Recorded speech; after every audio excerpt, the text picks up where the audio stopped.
What's good, guys? This is Jack Freeman with the Jack of All Trades podcast, and we are back. This particular episode, I mean, it's been a long time. I know I'll explain it when the show starts. But this particular show, we have my man Brad Gilmore. Brad Gilmore is a host of Reality of Wrestling, which is the organization that Booker T founded out here in Houston. The Booker T, as in WWE Hall of Fame Booker T. He's also the co-host of the Heated Conversations show with Booker T. He has his own podcast, Brad Gilmore Show. He's a rapper of sorts. He is a charismatic gentleman. He's a great guy, man. We talk about some funny stories with Booker T. We talk boxing. We talk MMA. We talk. He's breathing. He's blowing into my ear right now. We talk Brad sliding into J-Lo's DMs. We talk a lot of stuff. We throwing stories out there from all over the place. We talk a little bit about rap music, mostly about Jay-Z and how great he is and how wonderful he actually is and him winning at life and all that good stuff. And funny rapper stories, funny wrestling stories. We just kind of get in there, man. We just shoot the shit for the next 2 hours or so. So check it out, and it's going down.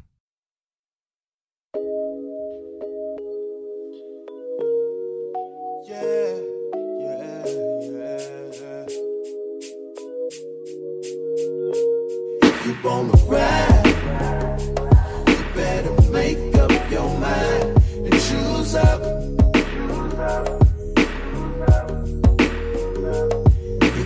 Roll in the passenger seat of my car. You better make up your mind and choose up.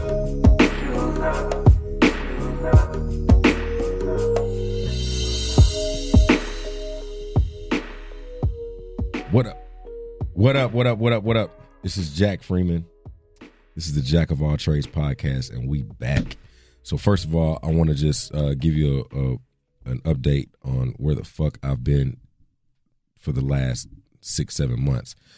Some things went down, we couldn't use the store anymore, the 75th and Canal store with Vic. Vic got really busy and we got swamped, and I obviously never really got back around to doing the show.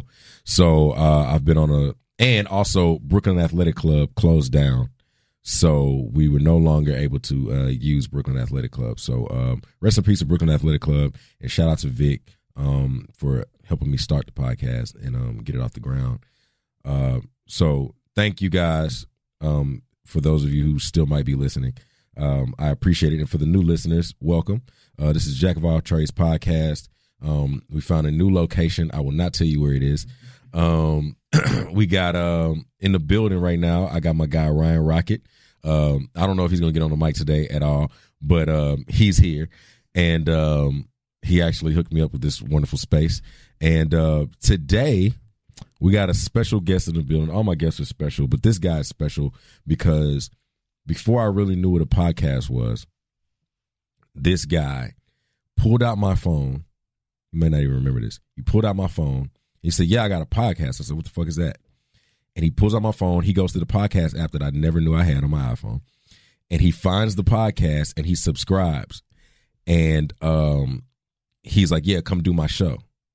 So the very first podcast I ever did was on this guy's show. And this was almost 10 years ago. This is probably 2010 or 11. No, or 12. It was 2012 because my album came out on my birthday. And so I just want to welcome this man and thank him. He's been a friend of mine for a very long time now. And he's grown so much over the years, and I'm just super proud of him. So give it up for my man, the man with the voice, Mr. Brad Gilmore. Hey, what's going on, man? Brad what Gilmore. A great intro. Oh, you know what I mean? You know, you made me feel like I was important. Man, you are important. Like you. First of all, Brad is the host of what's the what do y'all call the Booker T show? Well, now I feel way less important. Heated Conversations. Heated Conversations. Yes. There it is. He's the host of Heated Conversations. He and Booker T, yes, the WWE legend, the Hall of Famer. Yeah. WWE Hall of Famer. They have a show together, and they do it. Is it weekly or is it? Yeah, it's every week. It's every week. Sports Radio 610. Sports Radio 610. They go out there, they shoot the shit. They talk about wrestling. They talk about music. They talk about all types of stuff. Yeah. I think you even played one of my songs. I did. I did. On the show. So I appreciate that, man. The host of Heated Conversations. You are also the voice of the Reality of Wrestling. That's correct. Which is Booker T's wrestling organization down here that feeds into the WWE training situation. What else you got going on, man? I still got the Brad Gilmore show. You got the Brad Gilmore show. You're doing that. You got I ran into you at a boxing event. Yeah, in September. That what was your first boxing show. Yeah, Yeah, man. I did ring announcing for the man. Force Train Promotions. Yeah. So I mean, you're doing it, bro. I'm out here, man. I'm out here. You know what? It's funny that you bring up the first time you did the show, because do you remember? Well, I used to do the show out of that weird house. Yeah, it was so weird. What was that? Odd. They tore it down, right? It was like an old elementary school from I think like the late 1800s. Yeah. Over there in East Downtown. Yeah. Down by where that milk factory is. Yeah. It was just really odd. It was the weirdest house. It was very strange. D-Lo was with us too. Yeah. He was there. He was. What was so funny though is I do remember the thing that you described and be like, hey, come on my show. I remember this, but I remember seeing you. I think we met for the first time at the Bronze Peacock Room, which is a venue you played at a couple weeks ago with Arian Foster. And I remember seeing Jack perform. And with the nice guys. Yes. Yeah. And the thing, and Killer Callion, I think. Yeah, it was Killer Callion. Yeah. And the funny thing was, is I remember seeing you, and this still sticks with me today. You had every color brown ever invented on. You know what I mean? You had like this really camel brown hat. I had a brown hat. You had like a mocha shirt. I had a tan jacket. You had coconut or I had a brown sweater. Socks. You had every color brown I've ever seen and I before. had brown cargo. Like I was brown down. You were brown down to the ground, man. I had some Timbs. That was dope. So I remember that's what I remember the most, look, bro. It was a look. That was a vibe. Did you catch that vibe? It was a vibe. But yeah, I remember that. That's when we were doing the show Peaches and all that stuff. Yeah, definitely, man. So I start the show normally by asking people how they are feeling and how they're doing. Mentally, physically, all that kind of stuff, to just make sure that they're keeping tabs on themselves and staying healthy and being okay. Well, that's a good way to start. Yeah. I think like I'm an eternal optimist. And I think very few people have ever seen me like upset. I don't know if very many people have seen me down or upset or depressed or anything like that. Not to say that I'm not. You and Saman are easily the two most positive people I know. Oh man, Saman Ashrawi. Yes. Yeah, he's a very positive. Saman, man. He's on the show too. Yeah, he's a very positive guy. Yeah. I think that I am good. There are always things that go on in life, right? Yeah. But I'm excited. At the time we're doing this, I'm about to celebrate 5 years with my beautiful girlfriend. Oh, wow. Man, that's great. Which is phenomenal. And you posted about her the other day, right? I did. I did a Bay appreciation post. I've never done that. You know what I'm saying? But I was like, you know what? I'm going to get the brownie points. You know what I'm saying? You will get the brownie Everybody will appreciate it. Yeah. And she looked damn good in the photo. She did. I'm not going to lie to you. I was like, okay, Brad. Yeah. Okay, Brad. You know what I'm saying? Hip game on point. You know what I mean? The thighs was out. Yeah. So I was feeling myself. I was like, and I took the photo, which made me feel even better. Absolutely. You know what I mean? So I put that out. So 5 years. Booker and I have been doing stuff together now for 6 years. Wow. Yeah, I can't believe it's been that long. Crazy, it's crazy to think I've known you for 10 years, at least. Almost 10 years. So I've been starting probably February or so it'll be 10 years since I really started making music. Wow. Yeah, and, that's crazy. You got like a name kind of quickly. I did. Because I remember doing the show and then, the scene. That was like the heyday of the scene, though. You know, when it really everybody started was coming bubbling. out around that time, and what was cool about the time was that all the other rappers in other cities were coming out around that time too. So like, we were around when it was the blog scene was crazy. Yeah, man. J. Cole was out. J. Cole didn't even have an album when we first opened for him. Right. Kendrick was a couple of years later. Yeah. Drake had been around maybe a year or two. Yeah. He had done his Warehouse Live. Did the show. Warehouse Live thing. Currency was, doing his independent thing at that time. Wale, that was kind of like the resurgence of Wale. Yeah, Wale was. We did a Frontier Fiesta with him. Yeah. Oh man, Frontier Fiesta. Yeah. Shout out to U of H. Man. Who else? Big Sean's Frontier first Fiesta. show. Big Sean's first show was there. Yeah, Warehouse. Yeah. Yeah. He brought out Kirko. No, it was Right? House of Blues. It was that was when Live Nation was stiffing Sasha on venues. And we had to do the first Big Sean show in the restaurant at the House of Blues on the first floor. No way. On that small ass stage. Yeah. And then their backstage area was not really a backstage area. It was just like a broom closet. Damn near. Yeah. And so it was like Bun was there, Slim, Lil Flip came in. It was the weirdest. That's it was the weirdest show ever. And I think Big Sean may have had like maybe one or two big mixtapes out at the time, and because I don't think Finally Famous was out yet. Right. But yeah, like that was a time where like everybody was popping. Everybody had an opportunity to kind of like get heard, and some of those guys fell by the wayside, and some of them didn't. But the Brad, scene was so good back then. You know what I mean? It was a dope scene. And you had a rap group. Yeah. How is that? Are you still? Yeah. We're 211 still. Yeah. We're still. We dropped a record, like a song. Yeah. About a year ago. But what's crazy about that is my guy Avery. He plays in the Wild Moccasins now. Yeah. And he was doing a solo thing called Us. Yeah. And he was playing Lollapalooza. He's about to go on tour. Corbin Dallas is out there in LA. Yeah, I was about to ask you how he just Corbin did an was album. doing. He dropped an album earlier this year called Water. Okay. You know what I mean? And Mo Ty's out there DJing Mo Ty. everywhere, and he's doing video production now. And he's Trey is tricking out trucks. Trey is an English teacher. Wow. You know what I mean? Yeah. So we all kind of developed. Everybody's life developed. Yeah. I feel like I'm still like a child. Out of the five of us, I feel like I'm the one who hasn't grown up all the way yet. Man, dude. I hold on. Hollywood Floss. You know Floss, right? Yeah, Floss. Yeah, I love Floss. So Floss told me this was actually a decade ago. Yeah. It was 2008. Yeah. I met Hollywood Floss. Yeah. And he told me, as long as you can, don't be an adult. He told me that. He was like, for as long as you can. And that's cool because he's a teacher. Yeah, he is a teacher. And he knows exactly what he's talking about. Right. He's like, don't be an adult. And I feel like I've had the Peter Pan syndrome for a little bit of just like a youthful exuberance. Look, you've got a baby face. Right, I do. And you kind of look like Robin Thicke.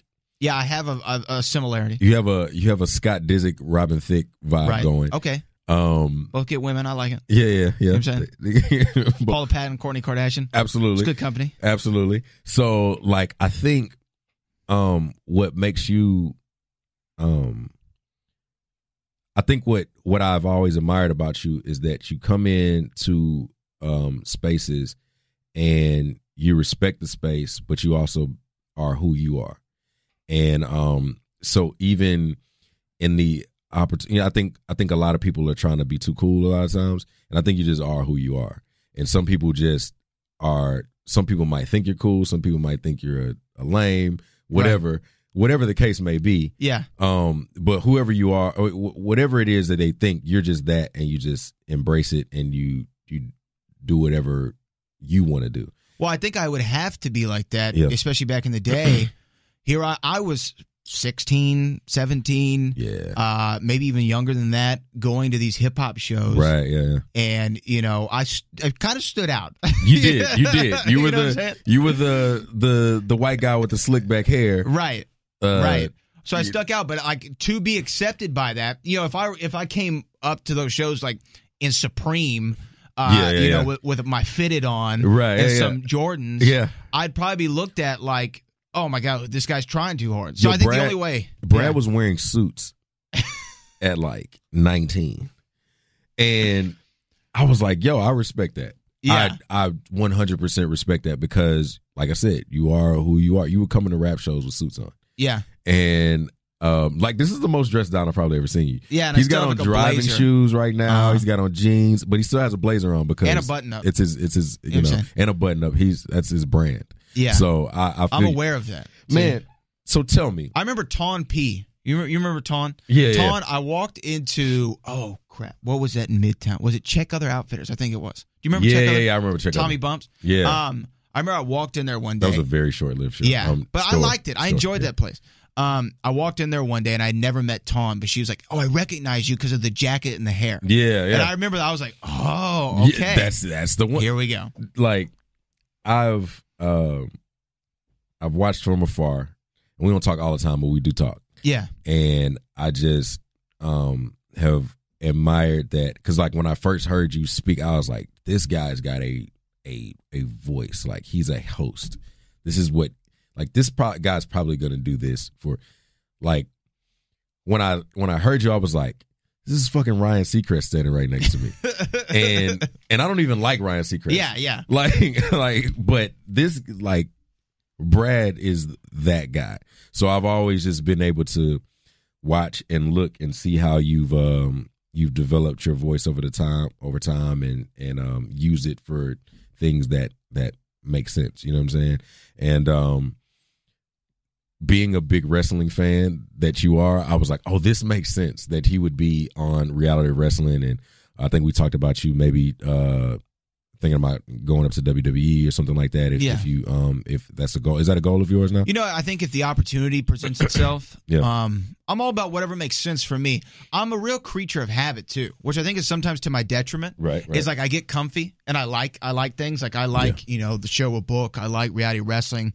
I like what I'm doing. Mm-hmm. And sometimes the change I think could maybe intimidate me slightly. Right. But when there's an opportunity on the table, you gotta go for it. Absolutely. And so if that was something to present itself to me, I think that I would go in there. I think I'd once again be myself. Right. And I would shine. And that's the one thing that, without sounding too, I don't want to come off arrogant or anything like that, but you know this as somebody who goes out there and has a craft and stands in front of people by himself. Right. And puts it all out on the line. Yeah. You know that you've got to be very confident in what you do, and you have to go out there and just know, hey, there's a very good chance I'm going to look like an idiot. There's a very good chance. You got to be okay with that sometimes. My voice is going to crack. Yeah. I might have, my fit might not be right. You know what I'm saying? My shoes are on. Something might screw up and I fall. Yeah. Whatever. But you have to accept it. But you have to be confident enough to know whatever goes wrong, I'm going to be able to recover from it because I'm that confident in my ability. Yeah, absolutely. And so that's what I've always known, that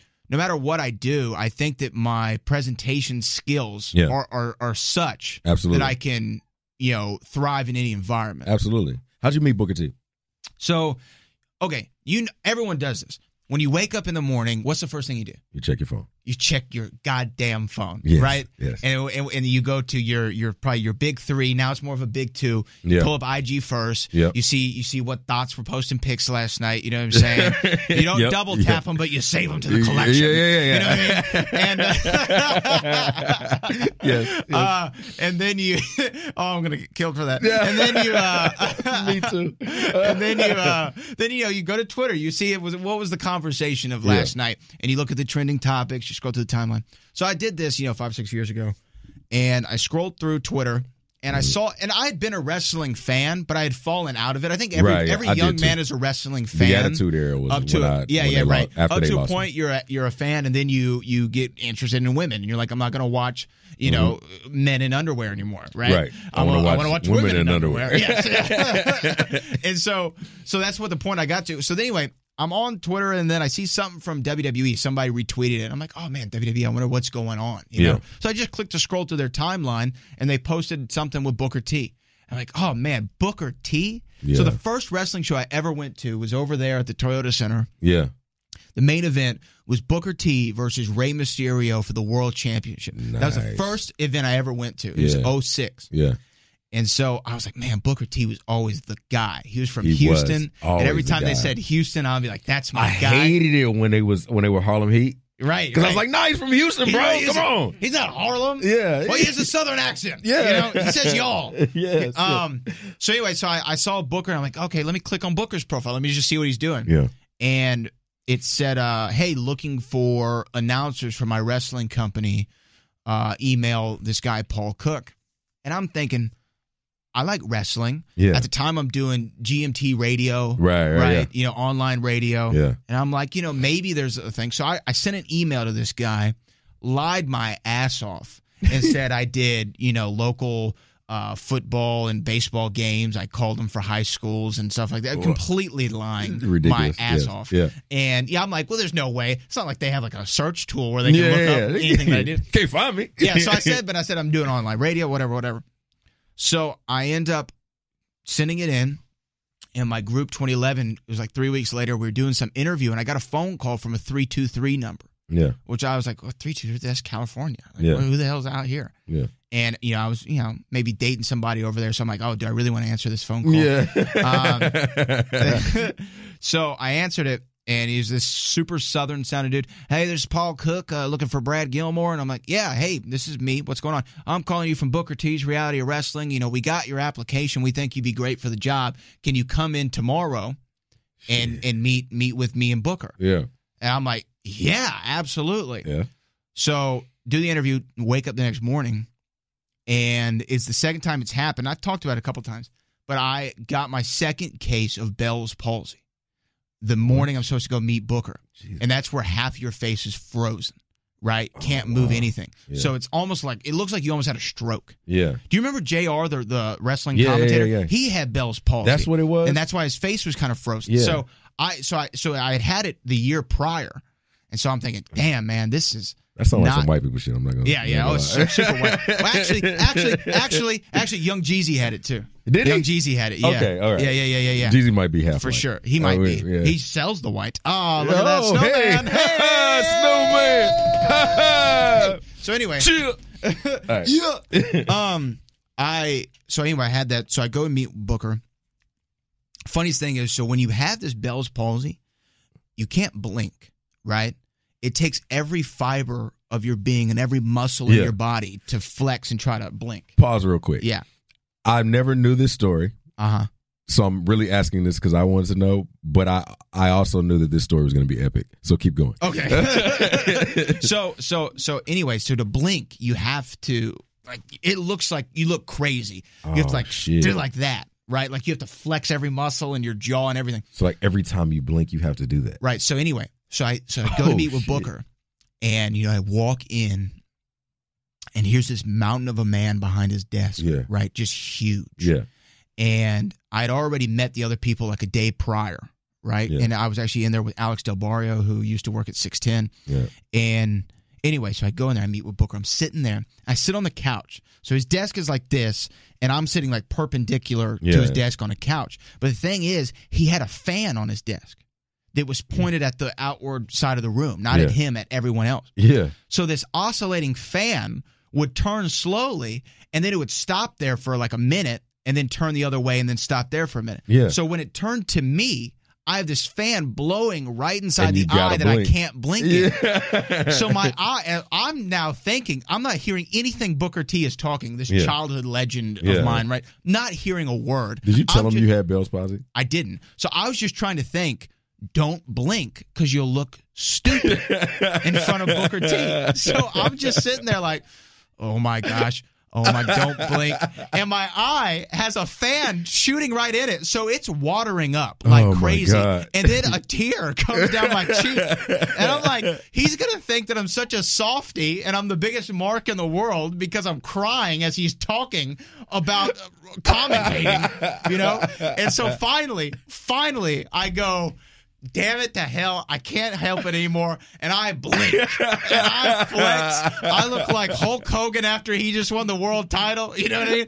I'm like, so I blink, and I look nuts. And he was like, hey, you all right? I'm like, yeah, I'm good, book. So anyway, Saturday sounds cool. So pleasure meeting him. I walk out of the room. Oh, shit. And one of the other guys who's in there, Kevin Bernard, he's the director.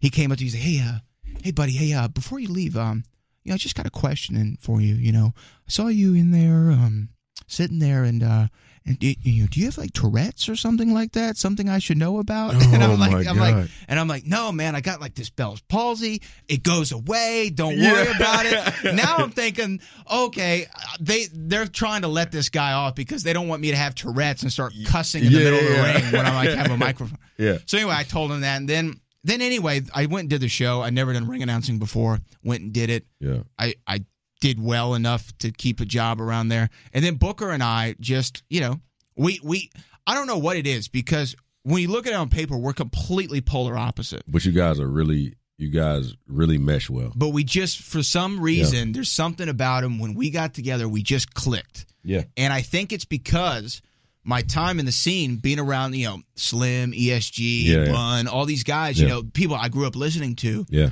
I had gotten used to being around people with some sort of notoriety. Right. So after a while, you learn not to treat them any differently. Right. Like when I see Slim Thug, that's Slimothy. Yeah. You know what I mean? That's my guy. Slimothy. And I just dap him up and I keep it moving. You know what I mean? So I think all that time in the scene, then meeting Booker, I didn't treat him as this God's gift walking on water. I was like, oh man, hey, what's up, Book? Yeah. How's it going? Everything all right? That's important, man. Because when you do that, the other Brad was supposed to be here today, Brad Jordan. Yeah. And the lesser talented one. Yeah, it's whatever. So but no, Face is like, I love how Scarface cancels on you and you're like, what other Brad do I know? Well, okay, so here's the thing. I called him to come and do the show and he's like, man, I don't know if I'm gonna make. I was like, cool. He's like, I'm gonna try though. So when he says that, I always say, no. That's not going to happen. That's a soft no. So now I got to call Brad Gilmore and see what's up. So Face was supposed to be. But Face is like he's one of those guys that I've like learned to be around him and just kind of be like, after a while I'm just like Brad will say something like, I'm about to go do that. I'll be like, man, you ain't finna do shit. And that's just because. Yeah, you learned because like he's your just guy. Yeah. So we talk to each other like cousins or something like that. Like I see him and because I know how Face is, and he probably knows how I am at this point. And it's very important to kind of treat stars, especially when they don't really want to be like noticed. It's very important to treat them in a manner that allows them to kind of be regular people, because like even for me, like I don't. Like, I'm by no stretch of the imagination famous, but I also don't want to be famous. Because I know, like, on the small scale of, like, people recognizing me sometimes, like, it's weird to me when people say, oh, you Jack Freeman? Like, I'm like, please. It's odd, right? It's super odd. It's super odd. So crazy. We did a live show, Booker and I did, and we put out a live album of it in L.A. Yeah. But I was at my a friend of mine, Bruce Pritchard's show the night before. Yeah. And when I walked out of his show, there was I'm not even making this up, and it was one of the most uncomfortable things I've ever experienced in my life. There was a kid who was dressed in all of his wrestling stuff, had a belt. He must have been like, 18, 19. And he got down on his knees and did the bowing. He goes, oh, my God, Brad Gilmore. And he starts bowing to me on the street in Los Angeles. I felt so uncomfortable. It is the most uncomfortable shit ever. Yeah. And because he listens to the show with Booker and I, so obviously he thinks, oh, my God. And when if 18, 19, you're going to think, stuff that's stupid, and you're going to look back and be like, why the hell did I bend down to Brad Gilmore? Yeah. It sounded like he was Booker. But it is very odd. It's so weird, man. It's just like I think it's because we don't think that much of ourselves on that level, right? Like we don't take ourselves that seriously. Like I don't. I think that's the worst quality in a human being. Can I tell you that? When people take themselves too seriously. Yeah, it's just like I think I'm the biggest idiot I know, right? I don't think that I'm anything but just someone trying to have fun, right? Right. The people who I meet, especially, and you meet them in the scene too. Yeah. And you meet them in wrestling, especially. Yeah. People have these large egos. They think more of themselves than they should, and they take themselves too seriously. They're entitled. They feel like everything should just kind of work for them the way that they want it to work for them. And And what they don't understand is then when they put that energy out, it gets the exact opposite of what they want. Yeah. Because then nobody takes you seriously. Absolutely. Because you take yourself too seriously. Absolutely. It's man, I really try hard to just kind of like I'm like when I go out, I never really want to be the center of attention. Mm-hmm. So, you know, but then I'm also just like me. You know what I mean? Like right. If the song is playing, I'm going to dance. Right. Like if the song I like is playing, if Poison comes on, I'm doing the fucking dance. You have to. If Tupac is on, if Ice Cube is on, I will crip walk.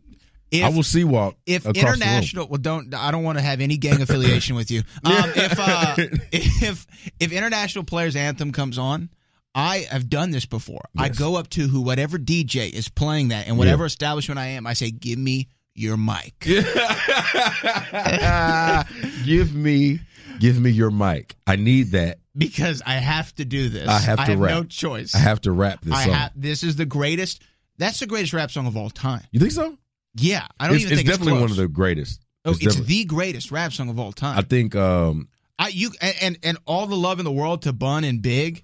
But like, even if it was just Pimp Andre and Pimp, yeah. it would be the greatest rap song of all time. You know what's crazy about that is apparently it was supposed to be UGK and 3-6. Yeah, and there's a version out there with 3-6 on it. There's a remix with them on it. But the label that 3-6 was on wouldn't clear verses for them. So they wouldn't. It was right Big after mistake. they won the Oscar, I think. Yeah. And so they wouldn't allow them to do these features for people, so they only produced the record. And it was that was when apparently UGK and 3-6 were forming a group called the Underground Mafia. Right. And it never happened because Pimp died. But I think that was one of those songs that was probably supposed to go. And on top of that, they had already used the beat before. The beat was a Project Pat song. Oh yeah. I heard that. And apparently Pimp loved that song, and he was like, "No, I want that beat. Give me that beat." And they were like, "But it's already on." I don't care.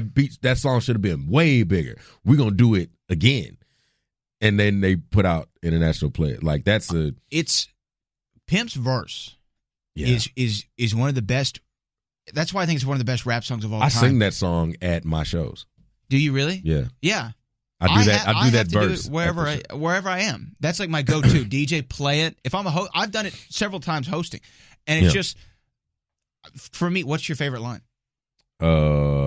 Smashed up the gray one. Bought me a red. Yes. Every time we hit the parking lot, we turn heads. Yes. Some hoes want to choose but them bitches too scary. Your bitch chose me. You ain't a pimp. You a ferret. A ferret. How many rappers have put fairy in their lines? Not a lot. I don't think there's been any. I don't know. So, do you know the story behind Smash Up the Gray One, Bought Me a Red? No, I don't. He apparently Pimp was supposed to make an appearance at a Mike Jones video. I think he may have been on the song, or he was just supposed to be in the video. Hey, this is Booker T's wife. Should I answer it on the podcast? You absolutely should. Okay.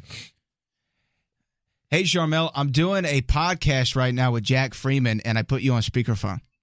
Well, all right. How are you? I am good. I'm going to turn up the mic. What is everything okay? Everything is perfect. Can I help you?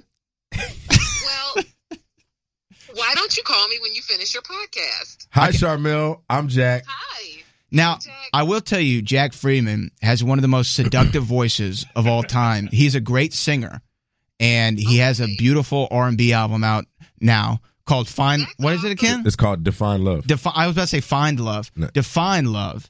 And I think that you should. I will, because she's not very good with technology, Jack. No, I will. I was getting ready to say, you need to let me find this or send it to me. I will send you a link. I don't know how to get to it on my own. I will send you a link, and I will call you after I'm done here.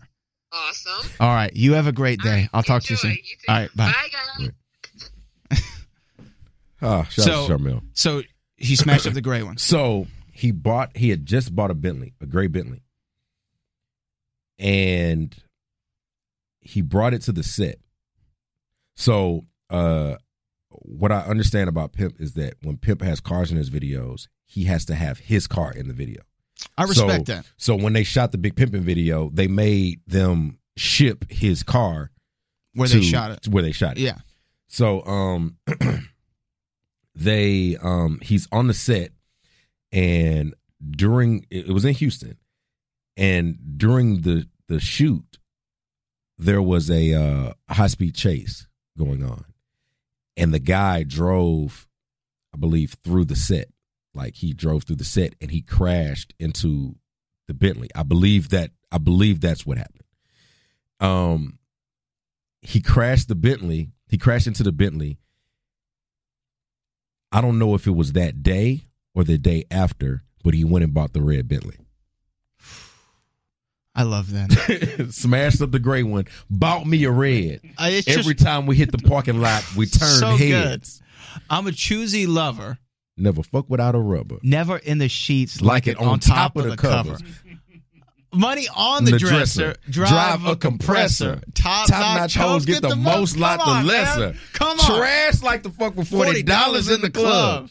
Fucking up the game, bitch, you gets no love. She be cross-country giving all that she got. 1,000 a pop, I'm scooping Bentleys off the lot. I smashed up the gray one, bought me a red. Every time we hit the parking lot, we turn heads. Turn them. The hoes want to chew, but them bitches too scary. Your bitch told me you ain't a pimp, you a fairy. Come that on Willie now. Hutch sample. Willie Hutch. Oh my, that Mac, from the Mac. Oh my God. Look. Willie Hutch though, that's like a go-to sample for 3-6 because they did it in Stay Fly. Yeah. They Stay Fly. It's a go-to for them and a go-to for Big Crit too. Yes, Big Crit loves. Well, that Willie makes Hutch. it's following the footsteps of the Southern forefathers. 3-6 Mafia is one of the greatest rap groups of all time, and super underrated. Super underrated. People should thank 3-6 Mafia for every bit of their contribution. Slob on My Knob got sampled 3 times this year. Yeah. And Juicy made money. Juicy J made so much money. Like, he said he wrote that song when he was like 16. 16. Trying to be silly. Like, he thought it was just funny. He was like, y'all like that song? They was like, yeah, we got to play that song again. Like, that's crazy. DJ Paul, when I heard DJ Paul's beat on the Drake album, the Scorpion album, the one with Jay-Z. Yeah. When I listened to that shit, I said, what speakers is he producing on? Because that bass rattled so hard. Look, man, if I ever get a chance to meet any of the 3-6 Mafia members, even Crunchy Black, Crunchy Black, I have to take the time to appreciate their contribution to the game, because 3-6 was, you've never heard anything like 3-6. No, man. They switch it all up. Juicy J has ad-libbed "Hey" on more records. Yes. Hey. Also, that's my favorite stuff with Juicy J. My favorite is always the yeah ho.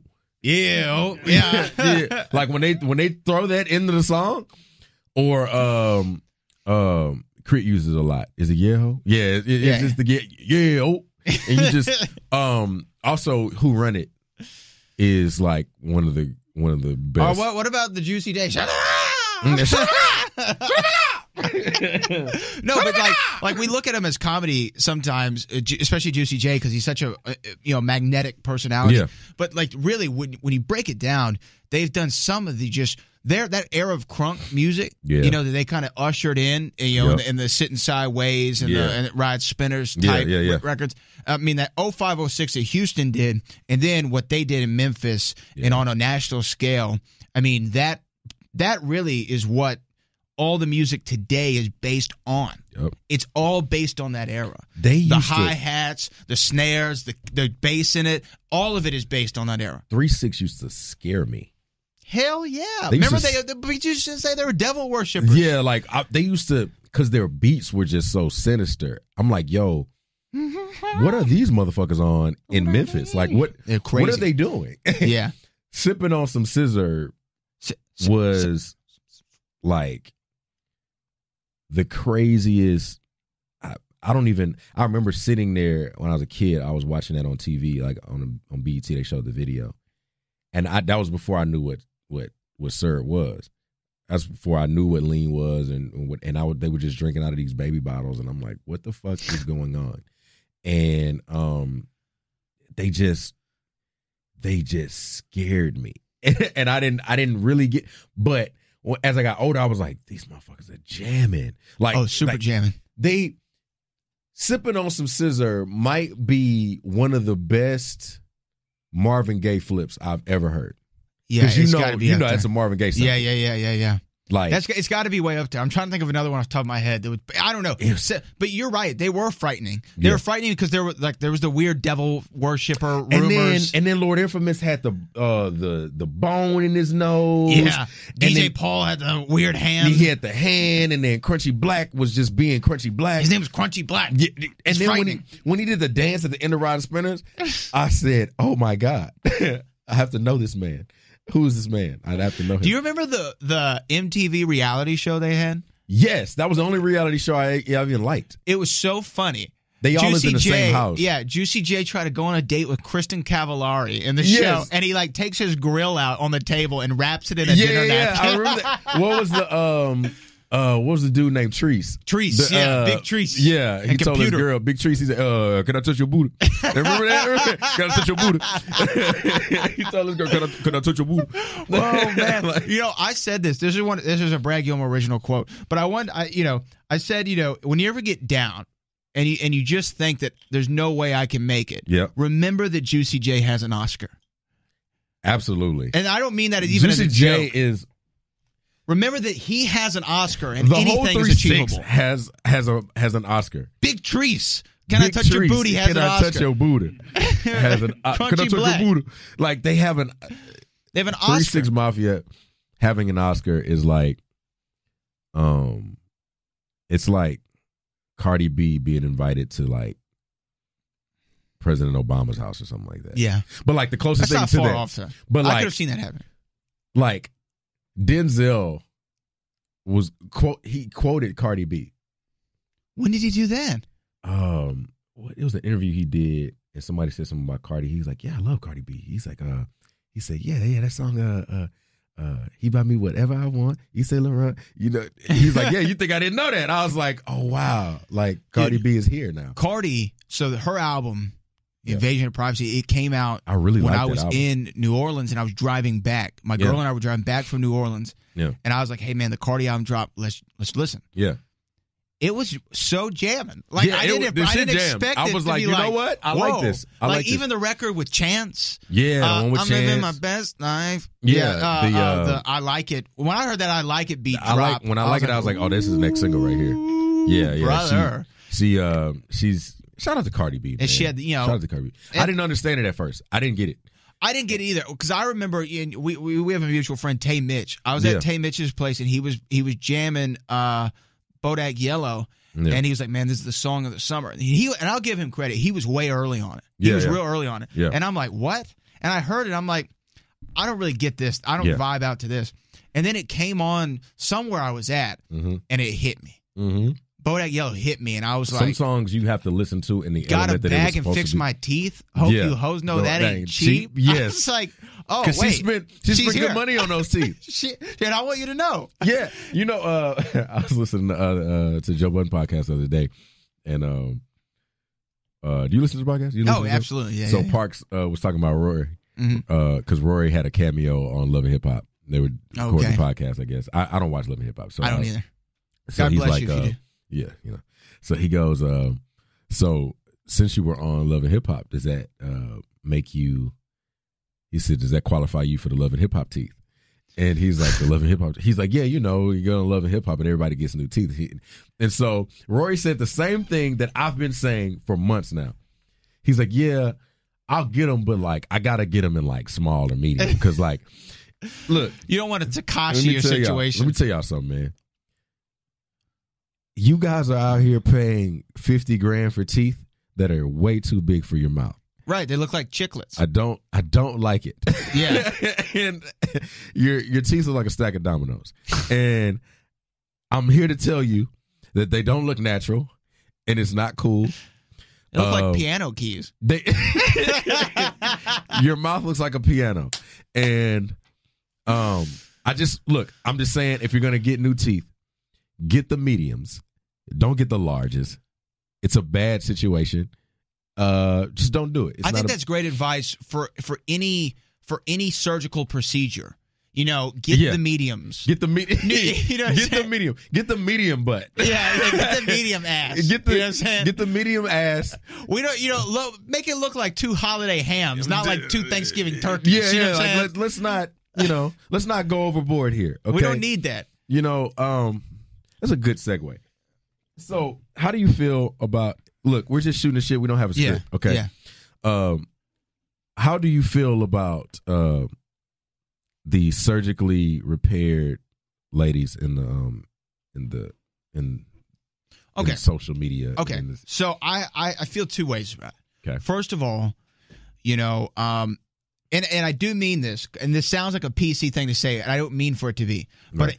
I'm really all about whatever makes you feel good. Okay, that's cool with me. Yeah. I don't care, and that comes with not just physically who you want to date, who you want to be. Yeah, I don't do what works for you. It doesn't bother me at all. Right, and I'll appreciate you more if you're saying I did this for me. Right. Now, having said that, the surgically enhanced women, I don't know. So I think I've always felt like this. Well, I'll tell you take it one step further. I don't like, and this might sound strange coming from a straight male, right? I don't really like you showing me everything you have on the gram. I don't like that. Here's the thing. Don't show me your birth canal. You know what I'm? No. I don't need you to be nude on the gram, right? And I say that because we're in the holiday season, right? Yeah. Can you imagine walking down the stairs Christmas morning, you look under the tree, and all of your presents are in Ziploc bags, and you can see right through them, and you know what's in everything? Yeah. That wouldn't take so the it leaves fun something out to of the it. imagination. I think it's so much more attractive when you see a woman dressed fully, and you go, damn. Whew, I'm with it. So here's how I feel about it. So the surgically enhanced, like I said, if it makes you feel good, that's great. I think that a lot of women can go way overboard, like too much. And here's the thing, and I hope that this isn't taken the wrong way. I think, and remember what we said earlier, I don't know. Yeah. We said this off air. I don't know. But if I had to guess, I think that women sometimes think that all men think the bigger, the better. Right. And this is a very, very common misconception by our fine female counterparts. Yes. Men do not like bigger, better. We not like all of us. Proportional. We like proportion realistic proportions. I don't want you to look like a pregnant ant with fake butt. A pregnant ant? Yeah. Ants get, Yeah. I like you, yeah. So here's how I feel about it, right? Do whatever you want to do. Just stop lying to us about it. Oh, yeah. That's a good one. So, because here's the thing. I was an athlete for a very long time. I still work out. I still, train and all that kind of stuff. The thing that bothers me about it is that there are, women out there, hundreds of them, who go black on social media for 6 weeks. And they've deleted all of their pictures, and they come back with this brand new body, and then they start trying to sell you fitness advice, and then they tell you that they drink tea to get that. Yeah, brother. Okay, first of all, flat tummy tea, let's just be honest with it. It's a laxative, bro. Right. Flat tummy tea is just making you take a shit. Yeah. And they're awful. Have you ever tried one of those? Not flat tummy tea. I've never tried flat tummy tea, but I've had detox tea before. I've never had it. So I thought a few months ago, maybe like a year ago, I was like, I'm gonna get on this health kick. You know what I'm saying? I'm really gonna try hard. Let me clear everything out. Clean it out. Yeah. You know what I mean? And then I'm gonna juice. I'm gonna do this whole thing. So I got one of those laxative teas, right? The detox tea. Yeah. First of all, word of advice, just for everyone out there. Yeah. If you want to do it, it works. Trust me, it works. It will work. Yeah. Don't drink the tea in the afternoon. You know what I mean? You got to do it when you don't have because shit it else to hits you like 8 hours later. Oh. Hit you like 8 to 10 hours later. Oh. So you'll wake up throughout the entire evening just running. Oh my God. And also, don't do it, in the morning either. There's not really a good time. Yeah, it's not just take like a week off of work. Just take a week off and just drink it. Just one of the worst things ever. Yeah, imagine somebody grabbing your colon. It feels like they're wringing it out. Yeah. So like, that's my thing. Like, I'm sorry, Rocket over there was like, oh man, because we know too much. Because the one thing, like, when you disappear for 6 weeks, we know that you're just in recovery and you're just mending your wounds. And right. You have we get that. Right. We get that. And we're not. I know that we are men. Yes. But we're not dumb. Yes. You were built like an iPhone before this. And now you got hips and ass, and you're trying to show me. You've been walking around like an Essentia bottle for a long time. An Essentia bottle. You've been built like an Essentia bottle your whole life. And now you want to give workout advice when you've never been in the gym.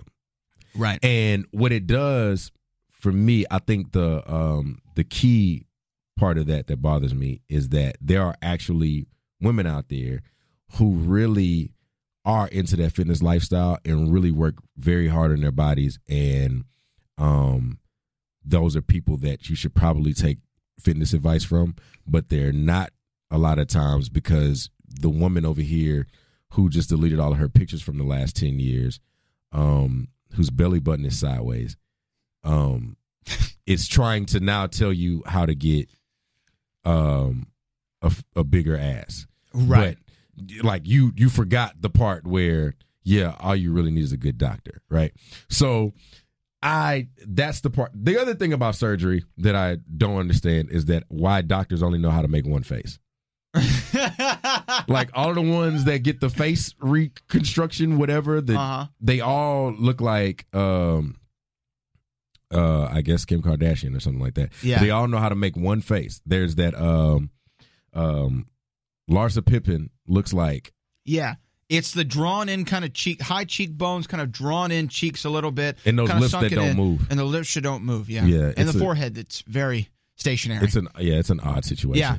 No, and I think, like, when you think about some of the great women, right? I'm talking about like celebrity women of all time. Mm-hmm. I think there's one clear, for me at least, right. There's one clear GOAT as far as I'm concerned. Okay. And this is based upon longevity. Yeah. This is based upon all natural. Okay. This is based on many factors. But I think that the GOAT, as far as notable women go, is Jennifer Lopez.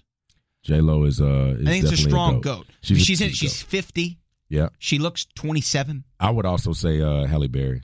Oh, Halle Berry's, it's a strong case. It's either one. I mean, you can flip a coin. Yeah. You can really flip a coin. It just depends on what you like that day. It just depends on what you like. You know, do I want the Puerto Rican coffee or do I want a straight black? Do I want the latte? Do I want a latte? A little bit of milk, not a lot. But the thing about J-Lo and even Halle, they don't have these. I mean, J-Lo's known for her posterior, right, if you will. By the way, Jennifer Lopez, can I put this out here? Jennifer Lopez follows me on Twitter. Does she? Yes. And I have, admittedly, and told my girlfriend, slid into her DMs. I've done it. I can show you the DMs now. I slid into them. No response. I've been sold. But I have to say What'd you tell her? What'd you say? Well, so first off, I was like, you know what? Because she hit me with the follow. And I'm like, okay. I don't want to pressure the situation outright already. Yeah. You know what I'm saying? Play it cool. Yeah, you know what I mean? Yeah. So I'm going to wait. You know, I think her birthday's in like July or something. Yeah, okay. And this was like, like mid-May. And I'm like, you know what? I'm going to wait it out. Yeah. Once the birthday rolls around, Happy birthday, boo. Right. Yeah. Right. Something similar to that. Give her like a nice little message. Shoom. Send it out there, right? Send it out. I was like, let it simmer. And then, just let her know that I was aware. Yeah, you know what I'm saying? I noticed you noticing me. I know that you noticing me. Yeah, and I know that you hit that follow button. So let me let you know. Yeah, I'm aware of it. Yeah, right. Yeah, and a happy birthday. And a happy birthday. That's not a weird thing. Yeah, especially if somebody follows you on social media. You see it's their birthday. It's weird when you go in the DM though. It's kind of weird. Well, when you have 58 million followers who are probably hitting your mentions like crazy with the happy birthday. Yeah, I'm gonna hit you with the happy birthday on a person to person basis. Okay, yeah. You know okay, what I'm saying? all right. I see where you're going with that. Know. Okay, I want to let you know. I'm with it. I'm so, rolling. No response. Yeah, no response at all. Then I was like, okay, you know what? So I didn't think about it, and then I saw that she had like an album coming out or something. Okay, I'm like, all right, album drop day. Hit you with the congrats on that new album. Okay, yeah, love it. Yeah. Haven't heard it. Love it. Love that album. Love it. I haven't heard Great it yet, but Great it's one. wonderful. Wonderful. Hit her with that. No response at all. No response. No. And then finally, she's here with A-Rod. She looks happy. Yeah. They look great together. Yeah. And I said, I'm just gonna take my name out of the hat. I'm not gonna be in contention anymore. I'm gonna bow out gracefully. I'm gonna still acknowledge that you're one of the GOATs. Yeah. A-Rod, I appreciate you for what you've done. Yeah. And I think a lot of people hate on A-Rod. I don't think that it's you should hate on A-Rod. The man's a winner. He is. You know what I mean? He's a winner. It doesn't matter that he juiced. Who cares? Yeah. He played for the New York Yankees, one of the highest paid baseball players of all time. Yeah. And now the first thing that he did after retirement was wife up Jennifer Lopez. You won't be able to unsee this when I say that. You remember Michael Jackson, The American Dream, the Jackson 5 movie? Yes, of course. A-Rod looks like the older version of Michael. When he starts to buy like the bubbles and all that. Yeah. He looks like the guy that played him in that movie. I can see that. He looks like that guy. I've always said that about A-Rod. That's funny. A-Rod. So like, you know guys, what? It's Google honest. that picture. It's strange. He's kind of an odd looking dude. Yeah, A-Rod he's is. a little odd looking. Just speaking from just what I see. Yeah. You know what I mean? Yeah. He's not like jacked or anything. Right, he's athletic, but he's got a baseball player's body. Yeah, he does. You know what I'm saying? Like, you're not jacked. You're just kind of you're proportional. You're in shape, but you're not. Right. You know what I mean? It's like it's a weird thing about baseball work players. out, but like come on, CC Sabathia. You're not a professional athlete. Yeah. Hey, your man, gut is taller than you. I work out, but I like tequila too. You know what I mean? Yeah. You know. So he's just kind of weird, and then he's got like the big ears. Yeah. You know what I'm saying? Oh, don't worry. I've really studied A-Rod. I want to say, like, how did this happen? Yeah. So, does he look that much better than me? Like, come what on, does J-Lo see? I got the hair. Yeah. You know what does J-Lo see? About $250 million. That's about what happened. Oh, right no. there. I think that they're in love. Crazy. No, I think they're in love too. But sometimes you're too broke to be in the room with J-Lo. I feel like sometimes you gotta. There's certain artists you're just too broke to be in there with. For sure. But like, what did I see earlier with J-Lo? Oh yeah, I saw this photograph. You know what I mean? Yeah. And this was from, I guess, a recent music video. Wonderful. Yeah, here, I'm gonna pass that one over to you. Yeah. So for the fans listening, this is Jennifer Lopez in what looks to be a bedazzled coffee mug. Yep. Wearing black lingerie. Yep. On a front lawn, cooking on a barbecue. So here's my question. Did she? Ryan hasn't even seen the photo, and he was just like, "Oh yeah, I can already tell." Pass it along. Here's the thing. I need her to be rocking the leather sandals if she's going to be at the barbecue pit. Oh, yeah. Got to wear the leather sandals. Yeah. Just to make sure. Rocket is like, he's looking like nodding in very high approval. Shout out to you, J-Lo. Shout out to she's the GOAT. So I think women, if you're going to go after anybody, all respect to Kim, all respect, the whole clan, let's be honest, surgically enhanced or not, they're all gorgeous. No, don't give me that. Don't give me that bull. Come on now. Hey, okay, Jack, come on now. I'm not a fan, bro. You're not a fan. No. Did you see their whole Halloween, we're all Victoria's Secret angel thing? I saw it. I saw it, and I was like, Yeah. No, you're not. See, this is what we like to call you're trying to no-sell them, is what you're doing. We can understand that the Kardashians are known for being attractive women. I mean, that's like the only thing they're known for, though. It doesn't matter what you're known for. I mean, that's cool. Look, I feel you. I get it. No, I get it. Don't feel me. What was I saying about? I was talking to Arian about them, and hey, you dropped that name right there. No, well, thanks. I'm just wanting to pick that one up. No, Thanks, appreciate it. You mean Bobby Fino? Shout out to Bobby Fino. I said something about them. It was an analogy that I had, and like I think the Kardashians, for me, like, I just don't care. You know what I mean? Like they don't do anything Okay, look, I'll give it to you. You know what it is? So, someone like a Jennifer Lopez or even like a natural beauty, just like a natural beauty, right? They're like a great home-cooked meal. Right. You know, like a great, like we're talking about barbecue. Like so you're about to call the Kardashians McDonald's, huh? No, not exactly. I'm going to say like what? So let me go back to it. So it's like, you know, when you make a hamburger at home, it always has a little extra grease on it. Yeah. It's not the best presentation all the time, but you feel it. You're connected to it. Yeah. You know what I'm saying? You know, have you been to like a Hop Dottie? Like one of these gourmet burger places? Love Hop Dottie. Yeah. They're good, right? They have a great presentation. Yeah. I'm not exactly sure what all goes into it. You know what I mean? Right. I think there might be some manicuring behind the scenes that I'm not aware of. Could be. To me, that's a Kardashian. You know what I mean? It's very well put together. It looks good. It probably tastes okay. You know what I mean? But it's not going to beat home cooked. That's my analogy. Okay, I'll take that. I'm just of the thought that it doesn't even look good. I don't know. I challenge that one, but it's okay. Well, I feel you. All of them? I think that the least enhanced one was Courtney. Is that the one that Scott was married to? She's very nice. To me, is the most attractive one. Yeah, I agree with you. Here he is.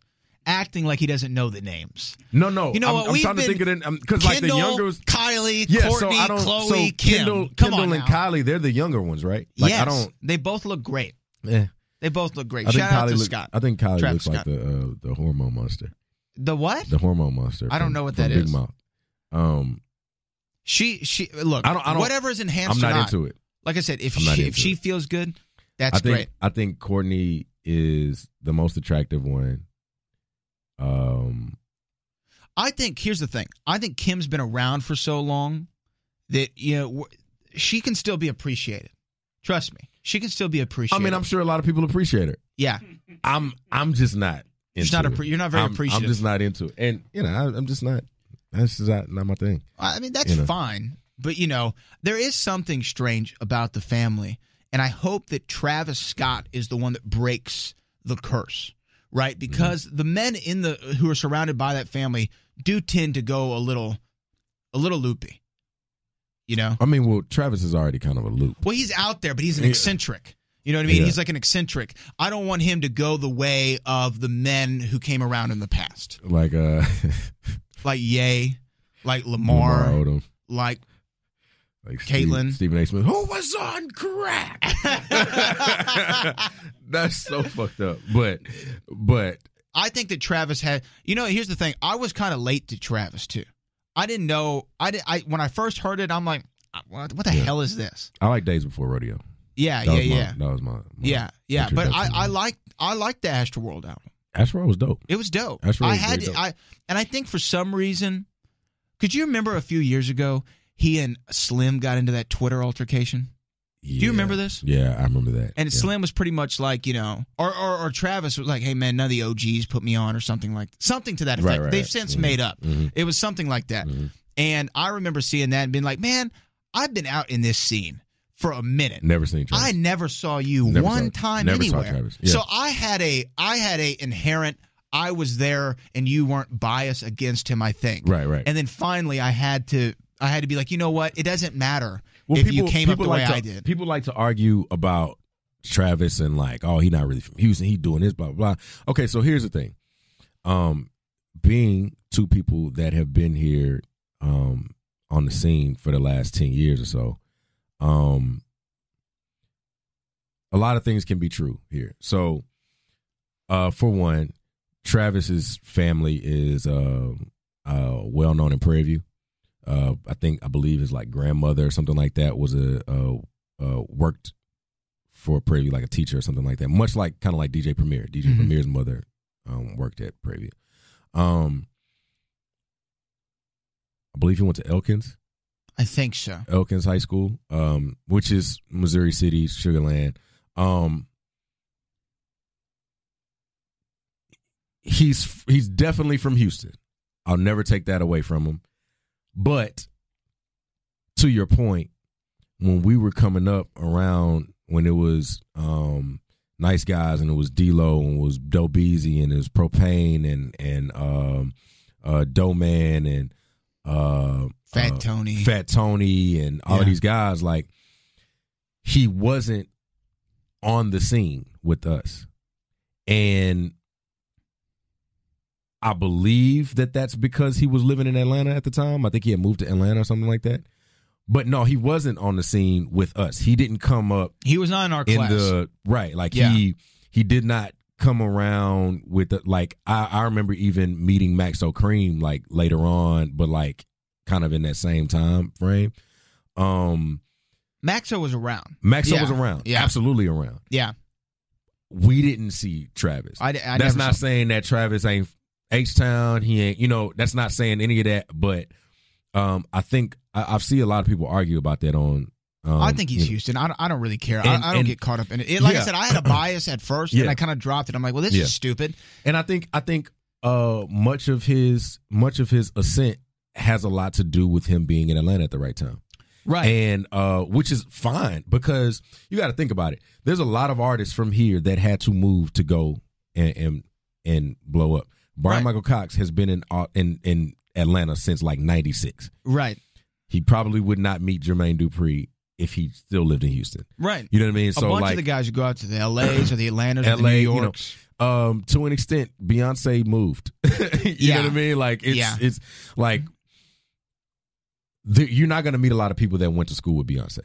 Right. I'll say that. Right. You know what I mean? She went to HSPVA. She did. With B. Cox and Robert Glasper and Chris Dave. But there's not a lot of people that say, oh, I went to school with Beyonce. Like, to this day, I have not met anyone that said, I went to school with Beyonce besides Brian Michael Cox. Right. Not even middle school.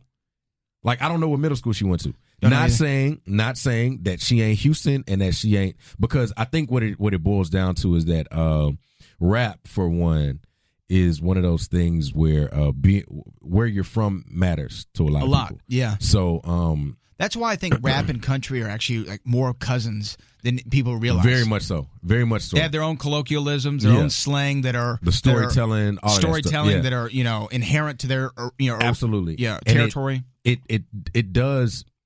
Being where you're from, I mean, where you're from matters. Mm-hmm. So, when a guy say, I'm from Brooklyn, and they're like, nah, we don't ever see you on the block in Brooklyn. You know what I mean? Like, there's always that argument. You claim Harlem, but you were never in Harlem. You claiming you claiming Watts, and you ain't in Watts, or you ain't from Compton. You from Inglewood, or you from Encino. You know what I mean? Right. Like, Travis is, to my knowledge, he ain't from the hood in Houston. He's not from Third Ward. When he from Missouri? Was he in Missouri? Was he a Missouri City guy? Sugarland, Missouri, because that's where Elkins is. Right, Sugarland, Missouri City, something like that. Now, depending on where in Missouri City is, if you're from Ridgemont, if you're from where Zero's from, that's the hood. Yeah. But if you're from like Lake Olympia, then that's just a different situation. But I think they all can be true. Like, Travis is very much from Houston. Travis, although maybe didn't party with us and didn't hang out with us, because I'm older than Travis, so Travis is what, like 20? I think he's 26. 26, yeah. I'm like somewhere 4 years older than I just turned 30. So like, I don't remember. Like, I've never met Travis. Right. Here's the thing: have you never met Travis, or are you just not aware that you met him? That was what I started thinking of. I was like, well, maybe he was in the rooms that I was in. Maybe it's so. just he wasn't bubbling at the time. Maybe so. And I just didn't know. Maybe so. Maybe we just didn't like. But I kind of can remember when I've met people, and I don't. Now his DJ was always around. Chase B, OG Chase B was always around. Yeah. That was he used to do Debonair Lounge, right? Yeah, he was there, and he was also with the Morgan Poindexters. I don't know if the Trey Poindexter, that kind of group. Yeah. I actually think that he might not appreciate me. OG chased me. Okay, all right. So I say that because and I don't mean it seriously. I just know that one time he was at Debonair. Yeah, because I was hosting. Yeah. And he was there, and I'm like, "Yo, Travis Scott's DJ's here. OG Chase B, what up, man? If you're looking," and I said, and people, if you don't know what he looks like, it's okay. He likes to be behind the scenes, but just look for the guy who looks exactly like the golden package of Teddy Grahams. And so that's what I said. And he did not like it. He didn't like it. His whole crew was laughing. Yeah. He was not a fan. He wasn't fucking with it. He's like, you're the fourth person to tell me this. I thought that was a good joke. Let me live. I thought that was funny. You didn't like it? Okay, cool. But I think, I'll say, we can all embrace Travis. And whether you like the music or not, I think I know a couple of people that may have had run-ins with him that maybe weren't pleasant. But I try so hard, though, to not go off other people's assessments of somebody. Right. Because, once again, they have their own inherent bias. They have their own self-identification of, I should have been treated this way by this person. So I really try to be like, I'm going to meet you face-to-face. If I get that vibe, then it's going to be substantiated claims. But, yeah. And Houston artists do not always have to we don't all ride slabs. Like, you know what I mean? It's just the thing. Like, well, that was the thing with and you know this too from the music you make. I mean, it has a Houston identity at points, but it's not a Houston sound per it's se. Not like, we got that too when we were coming up because we were very not the opposite completely. I mean, it's just the same as like, any other city. Like, it's a lot of New Yorkers that are embracing the South and well, that was the whole beat with the ASAP. Remember when ASAP came out and everybody's like, "Oh man, he's trying to steal Houston sound," but he never even remember he didn't even has never even been to Houston. Right, but I remember because Fat Tony was on his first mixtape. Yeah, he was talking. He was just talking, but he was on the mixtape. Yeah. I think it was called "Get Lit" or something like that. Was the name of the record? Was it the Purple Tape or was it no? Purple, it was Long Live ASAP. Yeah, Live Long ASAP or Long Live ASAP, whichever one it was. The mixtape version, not the album. Right. And so he was on there, but I remember that was a whole thing of like, you're stealing the sound. But to me, the whole stealing the sound thing is so territorial, and I think if people acknowledge that it's a Houston sound, that's good enough. That's fine. Yeah. I was influenced by UGK and Pimp, just like every rapper who's ever picked up a pen in, I guess we talked about the millennial generation before we went. Anybody's ever picked up a pen in that generation from 81 to 96 was influenced by Jay-Z. Look. Show me a rapper that says they weren't influenced by Jay-Z, and I'll show you a rapper who was influenced by Jay-Z. Absolutely. Directly. Like, I don't care what you sound like. I was just about to get to that, too, because I was going to ask you if you heard his verse on the Meek Mill album. Yes. Triple entendre. Don't even ask me how. Ask me how. Yeah. Why can't we ask you? We don't want to know. We don't want to. Okay. He can't. He doesn't even. He doesn't understand. I'm so great. I can't explain it to you. Don't even talk to me about it. No, he's saying I'm so great, and this is so effortless for me. I can't even explain it to you. Yeah, like I'm just really like I can't make the words. It's kind of like when Dave Chappelle was like, "I'm just so damn good at this shit, man." Right. I'm so good. Look, I'll tell you what. I'm gonna give you the punchline first, and then I'm gonna double back with it. Yeah, but like that J verse is crazy. Hov on that Meek album was saying some shit, and I am proud to say that Jay-Z is my favorite rapper. Oh, the greatest. He's the greatest of all time. Absolutely. And I don't know why people try to combat that. I don't know why people try to tell me he's whack. Who said that? People will come out of their face and tell me that he's whack, and I say to myself, "Sir, you are smoking hot Cheetos." Yes. And for real. You're borderline retarded. Yes. And you don't have ears. Right. I think that's what your problem is that you don't have ears. Are you stupid? Is it what it is? We won't say the R word, Yeah. We don't throw that out there. Yeah. You know what I'm saying? Okay. Yeah. Hey, I get a check from a corporation. You're right. But like, I feel you, because the thing is, it's another thing that I talk about when we talk about Halle and J-Lo. We talk about the longevity. Yep. How long have you been mentioned amongst the top great? How long have you been the standard? How long have you been the bar? Hove is. So I like to break up his career in like two sections, right? Right. There was a time where he was Jay-Z, and now he's just Hove. Right. And that's just like, because Hove is when he became Hove Black Album. Okay, I could see that. I could argue he was Hove at Blueprint. No, I could argue he was Hove at American Gangster. I think pre-retirement Jay-Z's a little different.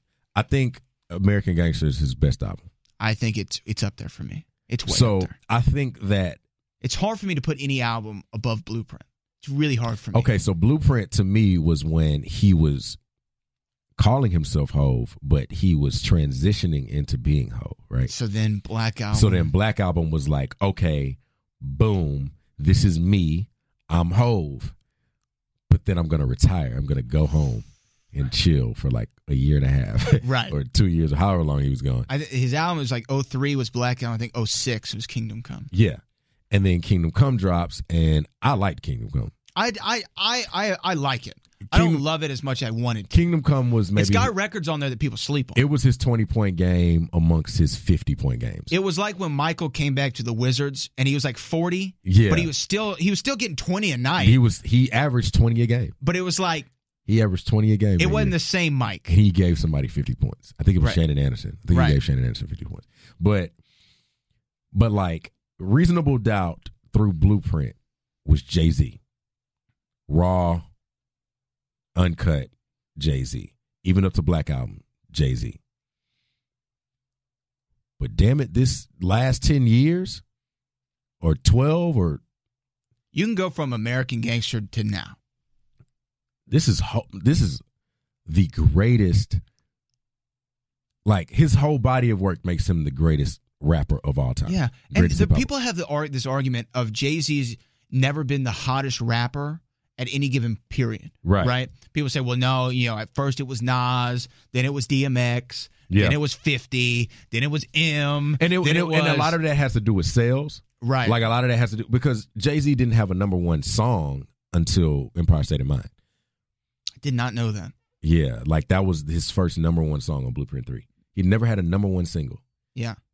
All his albums went number one, though. All of them. All of his albums went number one. Maybe because I've had 10 number one albums, maybe now 11. Yeah. I just remember that. It's crazy to me that Hard Knock Life did not go number one. Yeah, I get. Yeah, man, Hard Knock. You know what? He was so right when he said, check the bass line. Yeah. The bass line of that song is so crazy.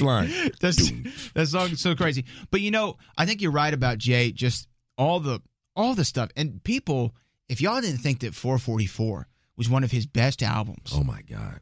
I listened to that. I remember the night it came out, I was in the Whataburger drive-thru. Yeah. I forgot the spicy ketchup. You forgot the spicy ketchup? I was so in. And it was Story of OJ was on, and I was like, yeah. What? Yeah. What am I listening to? Yeah, I had to start the album over because I'm like, wait, what's going on right now? That's one of those albums to where it's like a Stanley Kubrick film where you have to go back and you miss so much that you didn't realize you missed. That album made me completely uninterested in hearing another album from Jay-Z solely produced by one artist, by one producer. Because if it ain't No standard, ID, right? I don't even want to hear a Pharrell and Jay-Z album. Right. I don't want to hear a Kanye produced Timbo Jay-Z album or Timbo and Jay-Z. I want to hear No ID, right, and Jay-Z in the room together, making the beat, because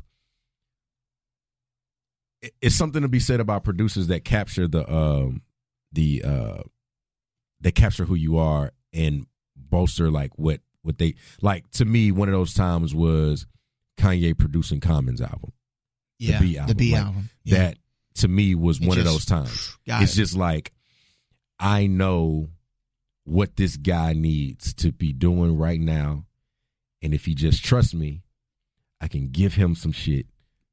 Timberland on that 2020 Justin Timberlake album. The first yes, that first album. What was the one I was thinking about?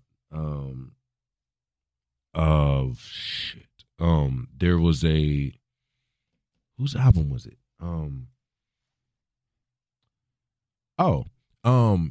Scarface and N.O. Joe. Like I like when Face raps on other people's shit. On there's other something production, special when but there's something special about N.O. Joe, right? And the way that, although looking at it from firsthand experience, I'm like, this is turmoil. But when they get it together, it's a sound that comes out of there that's amazing because N.O. Joe knows how Face needs to sound and look when it's time to get this shit done. Yeah. And it's just like Hove and No ID together is I didn't know I needed that until I heard it. Right. But then when I found out that No ID had produced the whole album, I said, "Oh, I'm absolutely listening to this album because No ID is just a timeless producer. One of these days, I want No ID to produce one of my albums because No ID he's just amazing to me." So and there is but here's the greatness of Jay though.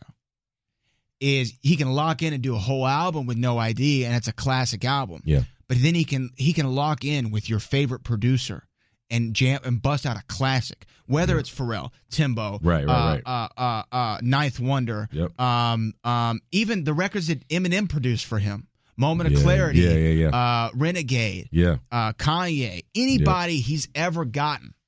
He knows how to do it. I mean, P. Diddy and the Hitmen did a lot of the American Gangster album. Yes, because American Gangster, to me, I think American Gangster is his most cohesive. It's either that or 444 for me, of like most cohesive story throughout that makes sense. And then the beats all line up with each other, so it's a feeling that you get the whole way through. And Jay knows how to balance I'm going to be flashy, flamboyant rapper, braggadocious rapper, but you're gonna get this information. And then too. Here's that substance. Yeah. Yep. Right. You know what do you say? I'm just trying to give you $1 billion of advice for $9.99. Whatever he said. I can't remember the line. Yeah. But something like that, and it's always what he's trying to do. And I mean, and when he hits those flavorful lines, like I don't know why this one's in my head, but when he's like, nobody win when the family feud, but my stash couldn't fit in a Steve Harvey suit. Yeah. I'm clear why I'm here. How about you? Yeah. No such thing as an ugly billionaire. I'm cute. Pretty much. If anybody getting handsome checks, it should be us. I mean, so he knows how to, though. But right there, he was telling you exactly what he wanted to say. Yeah. But he knew how to put flavor in it. Yeah. He knew how to not make it bland by giving you dense information. I'm going to put a little bit of spice. I'm going to be like Salt Bae, sprinkle it on there, you know what I mean, and give you that flavor, but also, you're going to have a well-balanced breakfast. Yeah, you know what I mean? Absolutely. He knows exactly how to do that, and that's why, to me, he's on such another level. And the verse on the Meek album was just like, brother, what are you talking about? And here's the thing. There's certain things when he gets to that level that there's no amount of research or documentary watching or textbook reading that I could do to fully understand the point of view, right? Right. Because there's so many things that he's talking about of what it means to be a black man, right, in America. Absolutely. And I can never fully understand or appreciate that. Yeah. But when I listen to him and what he says, it's the closest that I will ever get to understanding. Right. Does that make sense? Right. Because he can break it down, and anyone that isn't in their own way enough to listen and understand what's going on, it like he could break it down to you, and if you're willing to accept what he's trying to tell you, brother, that it is he's like you said, A-Rod's a winner. He's a winner. Jay-Z has successfully won at life. Absolutely. I mean, I'm trying to find you're just about at $1 billion in net worth. All of your, like, I thought the title thing was genius from the moment it started, because I'm like, Okay, so he bought a streaming service for $50 million. And then Sprint bought a third of it for $200 million. I don't know if you guys understand math, but when people were trying to tell me how bad of an idea Tidal was, I couldn't understand it. No. Because what that means, when somebody buys a third of your company for $200 million, that means that your value is at about $600 million. He bought a streaming service at $50 million. And at that moment, it was worth $600. And then he got Prince to take all of his shit off of all streaming sites, and put it on Tidal solely. And it wasn't until he died that whoever owns his estate got greedy and decided to put it everywhere else. Put it back on iTunes and all that kind of stuff, right? What he's doing, what Hov is doing is putting us in spaces that typically weren't there. Like a lot of times, I think what people's knock on Hov when he's making investments and when he's starting these companies and stuff like that, or just buying into companies, is that like a lot of times we know if you feel like you know the person owning it, so you don't give them the credit that they deserve. But if the CEO of Spotify walked in here, I wouldn't even know who he was, because I don't know what he looks like. Right. If Jack Dorsey from Twitter walks in, we don't know who he is. He's just the regular looking white guy to me. He's that dude. Right. Yeah. But it's Jay-Z now. Or even if Nas had done this. Yeah. Nas has a very good investment portfolio right now. Right. He's in on he's killing Lyft it. and he's killing it. Yeah, like when you know the messenger, when you know the person who owns it, for some reason people don't respect it as much. And I don't know. It's weird to me, but it's also he's doing a lot of shit that nobody's ever done before. Right. That's what I've always liked about him. Mm-hmm. If you go back to Black Album, wasn't it like he had to deal with Nokia or whatever to have the black phone? You had to buy the Nokia phone to get the album. Yeah. Did the same thing with the Sprint deal. Yep. He knows how to blaze that path. He knows how to blaze the trail. And then Tidal was just another, you have to get this to hear me thing. Yeah. Just like he did with Sprint or Nokia. That's why he's on such another level. And his influence is, I mean, that's what I'm saying. Like, people, remember when Ye said on Mercy, I think he was like, is Lawton just too feel important? Yeah, right? yeah. That's what people just want to be around him, breathe the same airs that they can maybe get a piece of the magic. I don't know if you remember this, but when he did the Magna Carta Holy Grail album, he did that day where he was on Twitter. Yeah. And he tweeted me. I remember that. He tweeted me. Yeah. And that, you asked him a question, right? I said something to him, and he responded with facts only. Right? That's what he said. Yeah. Oh, I know what it was. Jay-Z didn't understand how to use hashtags. He didn't get it. So he would just, instead of putting hashtag whatever he wanted to say, he would put an asterisk. So he was trying to say my laugh to people. Yeah. But instead of saying hashtag my laugh, he was putting asterisks my laugh. That's hilarious. And I said, Jay-Z putting asterisks my laugh is my favorite thing ever on the internet. And then he tweeted back and he was like, facts only. And I don't even know if he understood that I was like kind of laughing at him somewhat, but that's what he said. And just that brush, that digital brush that I got from Hov, my phone, I had to turn it off for the day. Yeah. Not only for the notifications, people were calling me. Just saying, I saw Jay-Z. Slim Thug called me. Yeah. He was like, hey, man, just saw Jay-Z tweeted you. You know? You know what I mean? You know, I had all those people. And that, just feeling that. And then when you hear what he says on the album, like this was the line on that Meek record where he was like, no, red hat. Don't Michael and Prince me and Ye. They separate you when you got Michael and Prince's DNA. Yes. I ain't one of those house you bought. My house is like a resort. My house is bigger than yours. My spouse, come on, man. My route is better, of course. Yes. Yeah. Hov is. I wish he didn't tweet yesterday, though, to clarify his line. I wish he didn't do that. Yeah. It's like, Jay, we know Yeah. We know this is what we like about you is that you make us talk. Yeah. You make us decipher. Yeah. That's why you had to write a book called Decoded. Yes. Because we couldn't. We love talking about these things for so long because you have these cryptic messages a lot of the times that we want to find out. We want to figure out on our own. I wish he didn't tweet. Hove is a national treasure. Now, what's his best collaborative album? So he has the 2 with R. Kelly, right? He's got the Linkin Park Collision Course thing. He's got Watch the Throne. Now he's got Everything Is Love. What's Hove's best collaborative album? For me, it's Watch the Throne. There's something about that. I'll say Watch the Throne. It's got to be Watch the Throne. I mean, of course, I like Body on the R. Kelly records. Yeah, because Best of Both Worlds, I thought he only did one. No, he did Best of Both Worlds, and he did Worlds Collide, I think. When that was called? Oh, yeah. He did too. That was like a compilation. Was that an album, though? I think it was.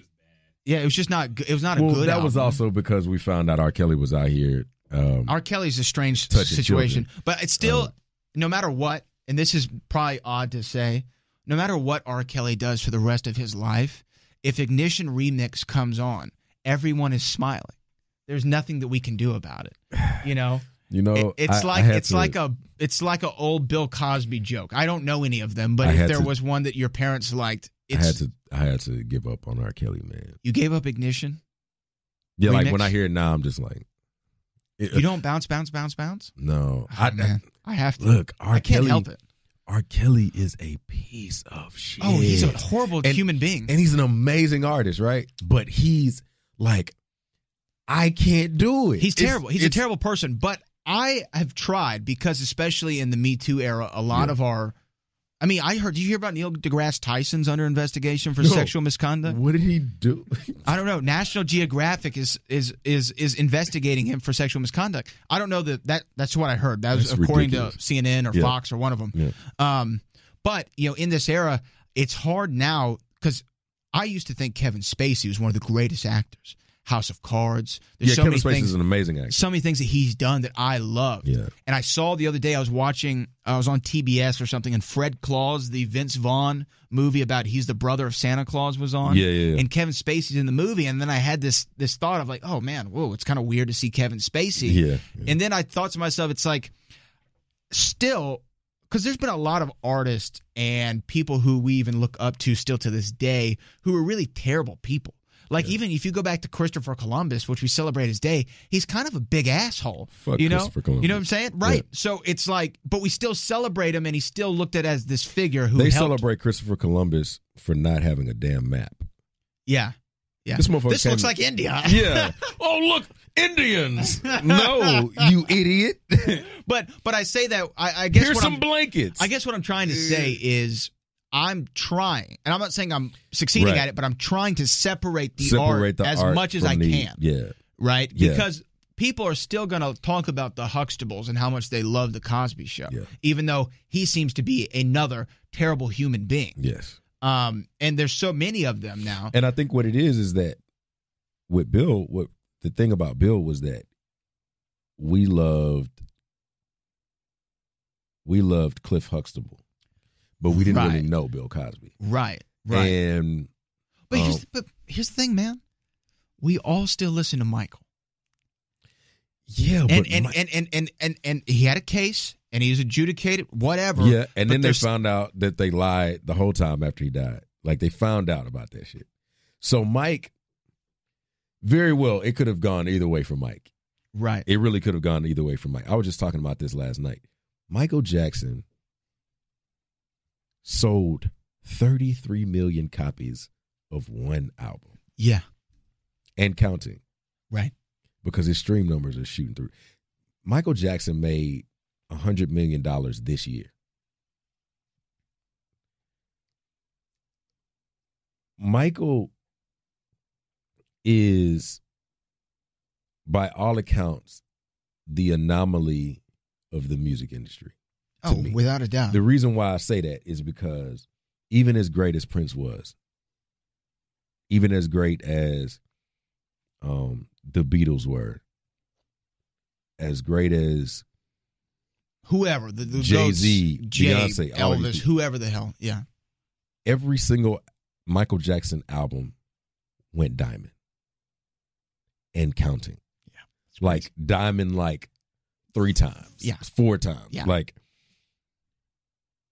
even Invincible sold 10 million in a time where obviously sales were booming then because there was no streaming and all that. It was kind of stuff. 2001. It was 2001. It was a new Michael album. Yeah.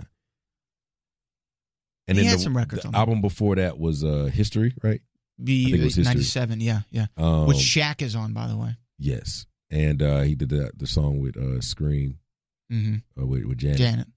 The $7 million music video. Yes. Yeah. Like, the guy, then he did that Blood on the Dance Floor album. Right. Also sold 10 million. Right. Like, he's the only artist to sell 1 billion records. Right.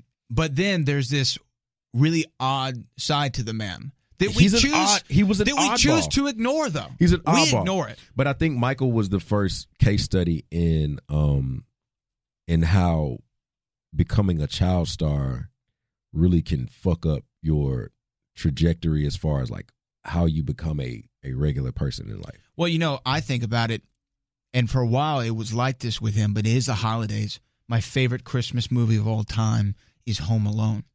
It's the greatest Christmas movie ever. It's so quotable. I got to go with Christmas Story. But see, I'm not. It's not even in my top 5. But what? anyway, it's not. But Macaulay Culkin went through that. Speaking of Michael Jackson, but he went through that weird, like, who knew what was going on with him because of the child star thing. And I bring that up because, not to shift gears, but earlier this year, WrestleMania was in New Orleans, right? So Booker and I went to go do Radio Row at WrestleMania.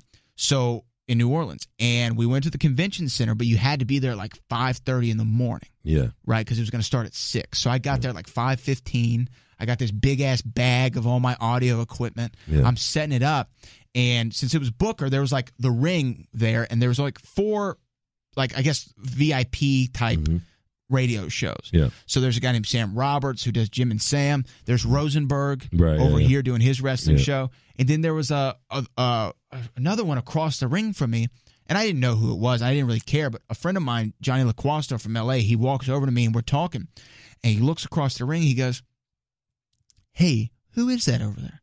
I was like, "I don't know." He goes, "I think it's McCauley Colkin," and I'm like, "Oh shit!" I'm like, "What?" And then the guy turns around, and I could see Flush looking at him in his eyes, and I was like, "That's McCauley Culkin." Wow. What is going on here? Why is he here? And then when Booker gets here, I say, "Hey, Book, you know who's over there?" I was like, "That's McCauley Culkin." He goes, "Oh, Mac, yeah, man. He comes to all the shows," or something like that. And I'm like, "What?" And then Macaulay Culkin walks over to our table, and he was like, "Book." He goes, "Brad, right?" And I was like, "Oh, shit." I was like, "Oh, yeah." He goes, "Oh, man, I listened to y'all's show." And I was like, Wow. "Whoa." And I was like, "Hey, man." Colkin? I was like, "Dude, I'm sorry, but I got to get the photo." So I took the pic with Macaulay Culkin. I had to. And then he reached into his bag. Yeah. And he pulled out a set of bunny ears that you can put on your head. Yeah. Right? And he said, "These are for you." What? Yeah. I have them at my house. That's dope. Macaulay Culkin gave me a set of bunny ears that I treasure to this day. I was just about to ask you your craziest Booker T story. Well, there's a lot, right? I don't know. There's a couple that I can't tell. Okay. I never wanted to be one of those guys, where it's like, well, I can't talk about that on the radio. One of my favorite Booker T moments is, "Hulk Hogan, we coming for you, nigga." Yeah, of course, right. Yeah, and he talks about that all the time. It's like his biggest mistake in his career because he actually hates that word. Okay. Right? Just any usage of it, he despises. And then he was like, he really felt, though, and this is what he said. He said it publicly, so I don't mind repeating it. But he said he felt that he let down his entire race of people. Well, by being in a prominent, and he said, and he went like, because he knew he screwed up. I did love that Mean Gene Okerlund like completely no sold him. And what do you think, Stevie Ray? Yeah. That was But Booker, I could tell so many stories. So Yes. this is a good one. Okay. So we were at WWE Raw at the Toyota Center. Right. No. It was a pay-per-view, Night of Champions. Gotcha. Sting was in the main event. The wrestler Sting I from love back Sting. in the day. Sting's like my favorite. He was in WWE. Yeah. He did 4 matches in WWE 5 years ago. Right, yeah. And he had to retire. Yeah. And then I was there the night of his last match. Right. And anyway, we're in the back. And Booker, at this moment, this was at the height of that hoverboard craze. And Booker had the hoverboard. Oh, shit. And he would put it on the WWE truck. He'd come up to the station with it. I don't know if you remember that, Ryan. He would come up to the station and stuff. And anyway, he was on the hoverboard and he was rolling around backstage. And we're sitting there. I'm talking to, it was Booker and his wife, Charmel, who called in a minute ago. Right. Book. And then I'm talking to Triple H and Stephanie McMahon. And Booker's standing on this hoverboard, and he's doing spins as we're talking to them. Like he's just spinning around. And his hoverboard was big, and it had lights on it. Yeah. And it had a Bluetooth thing on it. There was like a French voice that would always be like, Bluetooth is ready to pair. Yeah. And it would say that randomly all the time because I guess it's malfunctioning. Yeah. I'm sure it's going to spontaneously combust at any given moment. So he's in there, and he's doing circles and spinning around, and we're talking to them, and then he's like, all right, let's go. And so we leave, and we're actually going to meet up with Kaz, who we talked about Wrestle from Wrestle Rap, Duce Palooza. Yeah. Shout out to and Kaz. we're meeting him and Wale at the Four Seasons for Wale's birthday. Yeah. So we're heading, and it was just going to be me, him, Kaz, and Wale. Yeah. So we're heading to his car. And the tunnel at the Toyota Center where all the players park. Yeah. That's where the WWE people park. So we're in there, and on the way out, we see Chris Jericho, who's another wrestler. We talked to Chris Jericho for a second, and then Booker starts leaving, and as I'm saying bye to Chris Jericho goes, I wish he would fall on that thing. And he said it as a joke. Yeah. So Booker's going up the ramp, the incline, no. and his hoverboard dies. Oh, it shit. dies on the way up. And Booker T, in his full tuxedo, takes a bump off of the hoverboard, lands flat on his back, right in the middle of everybody, and then he gets back up. He's like, hey, that was pretty good. And he just continues to laugh, and I'm sitting there like, this is the greatest moment. And I'm sharing it with Chris Jericho, of all people, after he just wished Booker death, essentially, and he fell right on his hoverboard. That's one of the many Booker stories. Oh, another great one is how he punked out the Green Ranger. You know the Power Ranger? Yeah. So Jason David Frank, I hope I don't get in trouble for this. Jason David Frank was on my show, the Brad Gilmore show. He called in, did an interview, gracious enough to do it. Yeah. And then he was going to do something with Reality of Wrestling in a physical role. Yeah. And this is like about a year ago. And anyway, he 3 days before, or like a week before the show, called and pulled out. Yeah. Right? And I didn't get to hear the whole conversation. Yeah. But what I heard from Booker's end of the phone to the Green Ranger was not very pleasant. And I don't think any amount of morphin time was going to save him if he were there in person. Green Ranger, I'm coming for you. He'll call him out on the air all the time. No, he does. Like, I'll punk out him like I punked out the Green Ranger. That's hilarious, bro. So he is without a doubt, though, one of my favorite people ever. Seems like a good, I never got a chance to meet him. Really? Yeah. Well, you got to come to a show. show. When he used to come to Debonair, I was never there. Oh, right. Yeah. He would stop in from time to time. Yeah. So, but yeah, we've been talking about doing the show once. I think we talked about it at the boxing show. Yeah. And, but he just seems like the coolest, guy to hang around and, he's got a lot of personality. So he's just kind of like, he's like, I think him and I could be wrong, but him and Shannon Sharp seem like one and the same.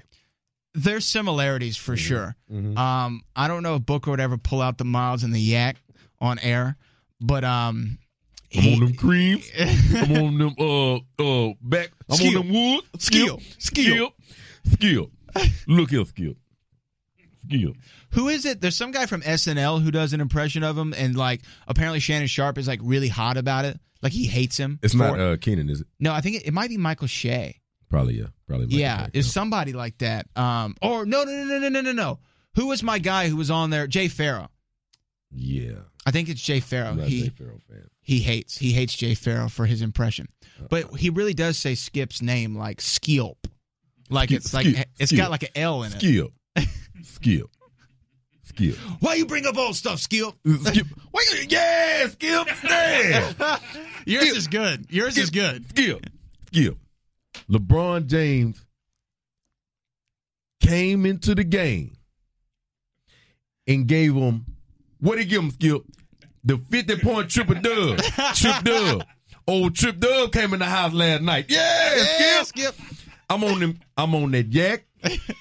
Look, Skip, you know what this is, Skip? It's 1,500 milligrams of I ain't messing with your bull job today, Skip. Skip. Hey, but isn't it funny that Skip and Shannon, to me, are better together than Skip and Steven? Yes, way better. So way crazy. Better. Because Skip and Steven, we kind of held them up like this is the quintessential debate talk format about sports. They are legends. And then Skip leaves, and I was like, Shannon Sharp? Yeah. I had no idea. That's what I thought, too. I was like, Shannon Sharp, really? I heard him on CBS, and I was like, yeah. He kind of seems like just like, like almost like you're But he got fired from CBS. Yeah. But he was so... When I started seeing the clips on YouTube, I was like, God, Shannon is better than Steven with Skip. So much better. I saw this thing the other day. He said that Fox Sports was like, yeah, you can be yourself. And he said, I wasn't really sure that they really wanted me to be myself because myself is, so I give them a little bit. And then once I realized, like, oh, they're really going to let me do this. Like, Shannon is on TV eating CBD gummies, pulling out Black and Miles, Backwoods, and Swisher Sweets, and bottles of $3,000 Hennessy, and regular bottles of Hennessy on the show. On the ESPN would never let that fly. No. But I'm okay with all. I like Fox Sports. Fox Sports is starting to kill ESPN. Yeah. Well, I just like their shows more. Yeah. And I think ESPN could always come back. They still are ESPN. Yeah, but they're also Disney. But yeah, Chris Carter and Nick Wright, who Nick Wright was on the same station that I'm on, Sports Radio 610. They're great together. Yeah. It's funny, Colin Cowherd to me was the guy who was carrying this LeBron is better than Michael thing forever. Yeah. And then Nick Wright comes in and is like, no, I'm taking that. Yeah, let me have that. I don't really like Cowherd that much. Baton. I don't love Cowherd. Yeah, I go in and out on him. I just think that I don't know what it is about national media when it comes to Houston sports. Yeah. They just don't ever want to give credit. It's like I remember last season, I think the Rockets scored like 70 and a quarter. Yeah. And they were like, so James Harden doesn't play defense, and I don't know why he's in the running for the MVP. And I'm like, they just scored 70 points in a quarter. Like, what are you talking about, sir? In a quarter, they're the number one seed. They do that on a. I mean, they love to shade Houston. The Astros really didn't get a lot of love either. They got no love, and if it were the Dodgers that won that year. Brother, that would have been all they talked about. I just want people. They bring a championship home to L.A. I just want everybody to be reminded that last year the Astros beat the teams with the highest payrolls in baseball. They beat the Red Sox, they beat the Yankees, and they beat the Dodgers. The three highest payrolls in Major League Baseball, and we are a small market baseball team. So. I just want everybody to it's cool. Red Sox won the championship this year. It's great. Congratulations. Shout out to Boston. Just know you lost last year to the Astros, and I will talk that shit for the rest of my life. Oh, my God. It was so good to have like a championship. I really would like for us to win a Super Bowl. Hey, man. 8 straight at the time that we're doing this. I don't know when this drops, but 8 straight. It's going to drop Monday. Probably. Okay. Yeah. Yeah, I think I would like for us to win a Super Bowl. I'd like for us to win an NBA Finals, in my adult life, too. I kind of want us to get a hockey team, too. We had the Was it the Arrows? But it was like I went to a couple Arrows games, and I know, like, I'm supposed to inherently like hockey, but I don't. But the Arrows was. I enjoyed the game because the seats were so cheap you could sit right against the glass. Yeah. It was a very enjoyable experience. I also really love the Dynamo. Yeah. The Dynamo. If you like soccer, I'm sure that they're a great team. Dynamo games. Have you been to a Dynamo game? I've been to a couple. Yeah, they're fun. I love Dynamo They're games. fun.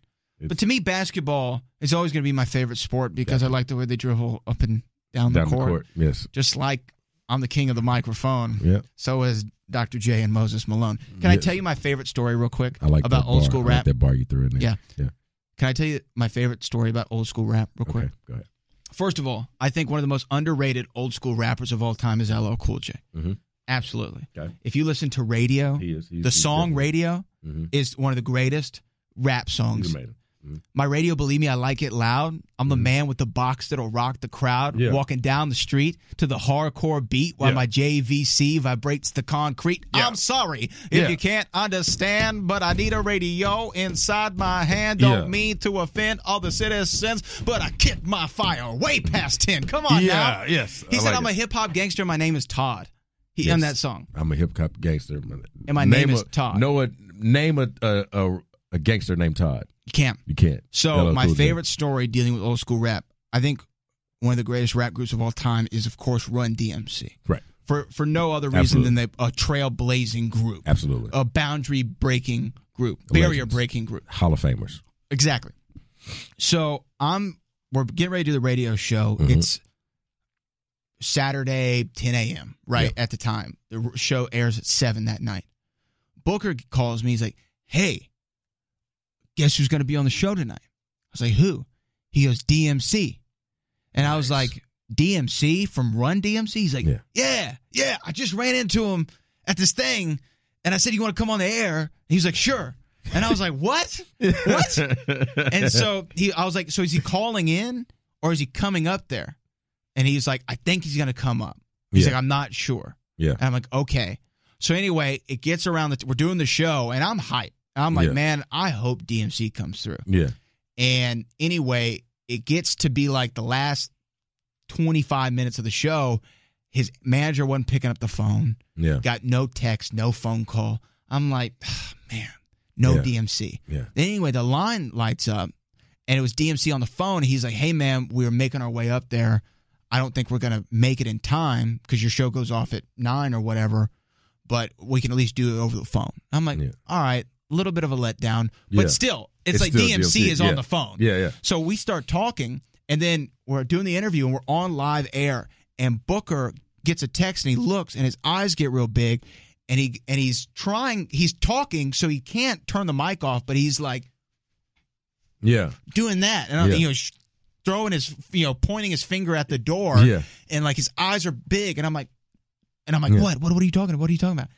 And then finally, he has a piece of paper, and he writes out, DMC is downstairs. Yeah. And I'm like, oh, okay, so we're on the air, and I'm supposed to be anchoring a show.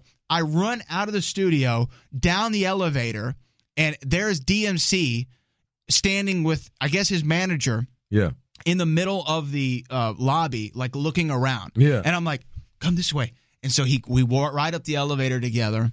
And then he walks into he was still on the phone the whole way through, like doing the interview. Yeah. He's still on the phone, walks up the elevator, we go up, and he walks into the studio and then hangs up the phone as soon as he sits down, which was such a player move. Yeah. And then we continue the whole conversation. But this is my favorite moment, was after the show was over, he was like, hey, you know how, I can't do a DMC impression, but you know how he kind of talks? Yeah. Hey, Booker, hey, we took an Uber up here. But we're staying at the Marriott downtown. Could you give us a ride? And then before Booker could even finish the sentence, I was like, hey, man, I'll take you. I'll take you to the Marriott. I can do that. No problem. No problem. So he's like, oh, yeah, cool, man. Yeah, we appreciate it. So we go into my truck, but we're walking to the parking garage, and then we're talking about old school rap the whole time. Right. And I told him, I said, Rapper's Delight kind of gets slept on a little bit.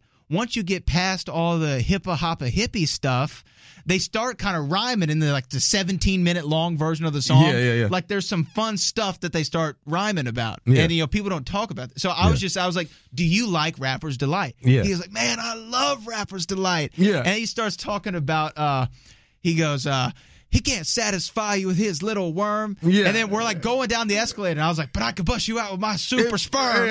And we start rapping the third verse. Yeah. Big Bang Hank's 7th verse of the song. That's hilarious. We start rapping it together on the way down. And I was like, if anybody ever tries to check my hip-hop card ever again, I'm going to say, have you rapped the 7th verse of Rapper's Delight with DMC? With DMC? No, I don't think so. You haven't. And I took the longest way to the Marriott I've ever taken in my life. Hilarious. Yeah, That's I'm like, hilarious. these guys aren't going to know Houston.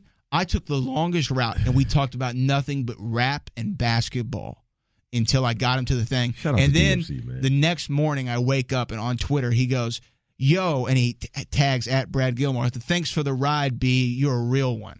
And I was like, this is even better than the J tweet. Yo, this is even better than the J tweet. Brad Gilmore is a real one, ladies and gentlemen. He's a real one, and that's why I have him on the show today. This is why I called Brad to come to this show. I called him on 30 minutes notice. Brother, and I was here. You were here, and it took me an hour and a half to get here because 290 is the worst place ever. Let's see. What else do I want to know? What is your favorite on-air moment, either with the Brad Gilmore show or with, it could be reality wrestling, it could be Brad Gilmore show, it could be heated conversations, whichever one. So one of my favorite moments from the wrestling show was before the shows go on, you were all backstage. Mm-hmm. Everyone knows it's a show. So I'm talking to one of the wrestlers. His name was Shawn Hendricks, right? And we're chatting, and my favorite movie of all time, or movie series of all time, is Back to the Future. Mm-hmm. So I dropped a Back to the Future reference on him, and he no-sold it. And I was like, what? How does he? I was like, did you not pick up on the Back to the Future reference I just dropped? Give me credit for the reference. Yeah. And he was like, oh, I've never seen the movie. And I was like, you've never seen Back to the Future? He's like, no, I've never seen it, ever. And I'm like, okay. So as soon as he said that, I was like, I know what I'm going to do tonight. So I went straight to the commentary table. I got my notebook and a pen, and I wrote down every Back to the Future quote I could think of. Like I had about 15 of them. Yeah. What are you looking at? Butthead. We don't need roads. Where we're going, we don't need roads. And I thought of every reference I could come up with. And I said, I am going to work through these 20 Back to the Future quotes during his match. I'm going to figure out how I'm going to work them in here in commentary and not make it seem egregious. Yeah. But, get them all in there, make them work for the story. Yeah. So I do it. I get all 20 of them in, and I'm just saying stuff. And, I even had my broadcast partner be like, Shawn Hendricks, he's a great communicator, Matt. And then Matt was like, yeah, kind of like Ronald Reagan. And I'm like, Ronald Reagan, the actor, stuff like that from the movie. Yeah. So I'm getting setups, know. So anyway, I do the whole thing, and I go up to him after the show, and I was like, hey, this is what I want you to do. What's your address? And he gave me his address, and I went on Amazon, and I bought the Back to the Future trilogy, and I sent it to his house. Yeah. I said, okay, what I want you to do is watch your match before watching the movies and hear all the weird stuff that I'm saying. It's not going to make sense to you. Yeah. I want you to watch it, then watch the entire trilogy, and then watch your match again. You're welcome. And then, Jesus Christ. That's hilarious. That was probably my favorite thing that I've done. Just off the top of my head, that's one of my favorite things. So we're at a boxing show the couple months ago. Maybe like a month ago, yeah. Oh, month and a half. Whatever the hell it was. So he's ring announcing, and we get to a point in the fight where, in the night where these lightweights were fighting. Mm-hmm. And there was this one guy with a tattoo on his neck, and it was a Hispanic guy. I think he was Mexican, but he was from Houston. He had the old Astros logo on the side of his head, and He's fighting another guy, and he got dropped like maybe 3 times in the first round. Yeah. He got disqualified for hitting the ref. He hit the ref. He got disqualified. We were like, what happened? So I went up to Brad. I was like, Brad, do you know why he got disqualified? He was like, yeah, he kept hitting the ref. Like, what do you mean he kept hitting the ref? Like, they tried to take a point from him. They tried to take a point from him because he wouldn't break, I think, and he hit after the. Yeah, he threw a punch when the ref was trying to break them up. Yeah, and then then he got dropped, so he got another point off of him. Yeah. And then the round was already at like 10-7. Yeah, it was like 10-6. It was like 10-6. It was crazy. It was crazy first round, and then the ref tries to break them up again. And the dude just shoves the ref and kind of hits him, throws like a little glancing jab at him. And then the referee's like, what the hell was it? DQ. Yeah. And then he went into the crowd after the fight was over and was talking to his friends and his family. And he was just, hey, motherfucker disqualified me, man. And such blah, blah, blah. He was like, man, they fucked me over, man. I'm like, nah, fam, you got dropped twice. You got dropped 3 times in one round. In the first round. In the first round. And it was a title fight. It was. Yeah. He had the title, didn't he? I think he may have been the champion. I don't remember. Not anymore. Not anymore. He got DQ. smoked that night. He got smoked like a mile after. He got smoked like a black and mild with by Shannon Sharp after a LeBron victory. After a triple. Look, Skill. He couldn't hit him. Skill. All right, so we're gonna get this. This is probably gonna come out afterwards. But who do you have tonight? Deontay Wilder or Tyson Fury? You know, it's weird. To this day. Yeah. You know what I'm saying? You know what I'm saying when I say these things. You know what I mean when I say these things. I ain't gonna explain it. You know what I mean when I'm saying? To this day. When I think about it. So we've had Deontay Wilder on the show before. Oh, nice. And great interview. And I think he's a hell of a fighter. He's like 40-0. Yep. I think Tyson's 27-0. I think they're both qualified. I love the NO records. Because when you're 40-0 or 27-0, really you're like 3-0. You know what I mean? Because you faced a lot of people who don't deserve to be in the same ring with you. I think this is probably his best matchup. Deontay's. Yeah. I think this is one to where it could go either way. Ortiz. Yeah. No. Yeah. I think Deontay pulls it out. I think he does too. I think he pulls it out. But there's a shot. It's always boxing, so anything can happen. Right. But Tyson Fury, if there was somebody who could knock you out without you seeing it coming, that Tyson Fury, man, he's a bad dude. Tyson Fury is a bad motherfucker. He's a bad man. Also on the undercard tonight is Luis Ortiz and Travis Kaufman. Travis Kaufman, I'm aware of Travis Kaufman because he trains at my gym, actually, at O Athletic. And so he's been training really hard for this one. So good luck to him tonight, even though this is going to come out after the show, after the fight actually takes place. But are you watching it tonight? You going somewhere? You know what? I will watch it probably through Fight TV, which is where Reality Wrestling is on as well. Okay. They're largest streaming combat sports platform. Nice. So I like to check out things through there. But I don't know. We'll see. I mean, obviously it's going to be old news by the time this comes out. But I'm going to go. Here's the thing. I'm going Wilder by knockout in the 8th round. I was thinking 8 too. Yeah. I was thinking 8-2. Those big heavyweights, man, especially someone like Tyson, I don't see him going the distance. Yeah. I could see it happening. I mean, it could happen. I love Tyson Fury. I just don't know that he's ready after his layoff. I don't know if he's ready. This is a big challenge. Because, I mean, Deontay Wilder is another guy. It's just like, brother, those hands are quick. Yeah. And you don't realize it. But see, I wanted this fight to happen more than I wanted Anthony Joshua and Wilder. Because I think Anthony Joshua is he's ducking, man. I think he's ducking. And he don't want that. I don't think he wants that. Anthony Joshua was looking at his career, I think, like Floyd looked at his. Kind of, but the thing about it is, one thing about Floyd that people try to overlook is the fact that Floyd has beaten more champions than any other boxer in history.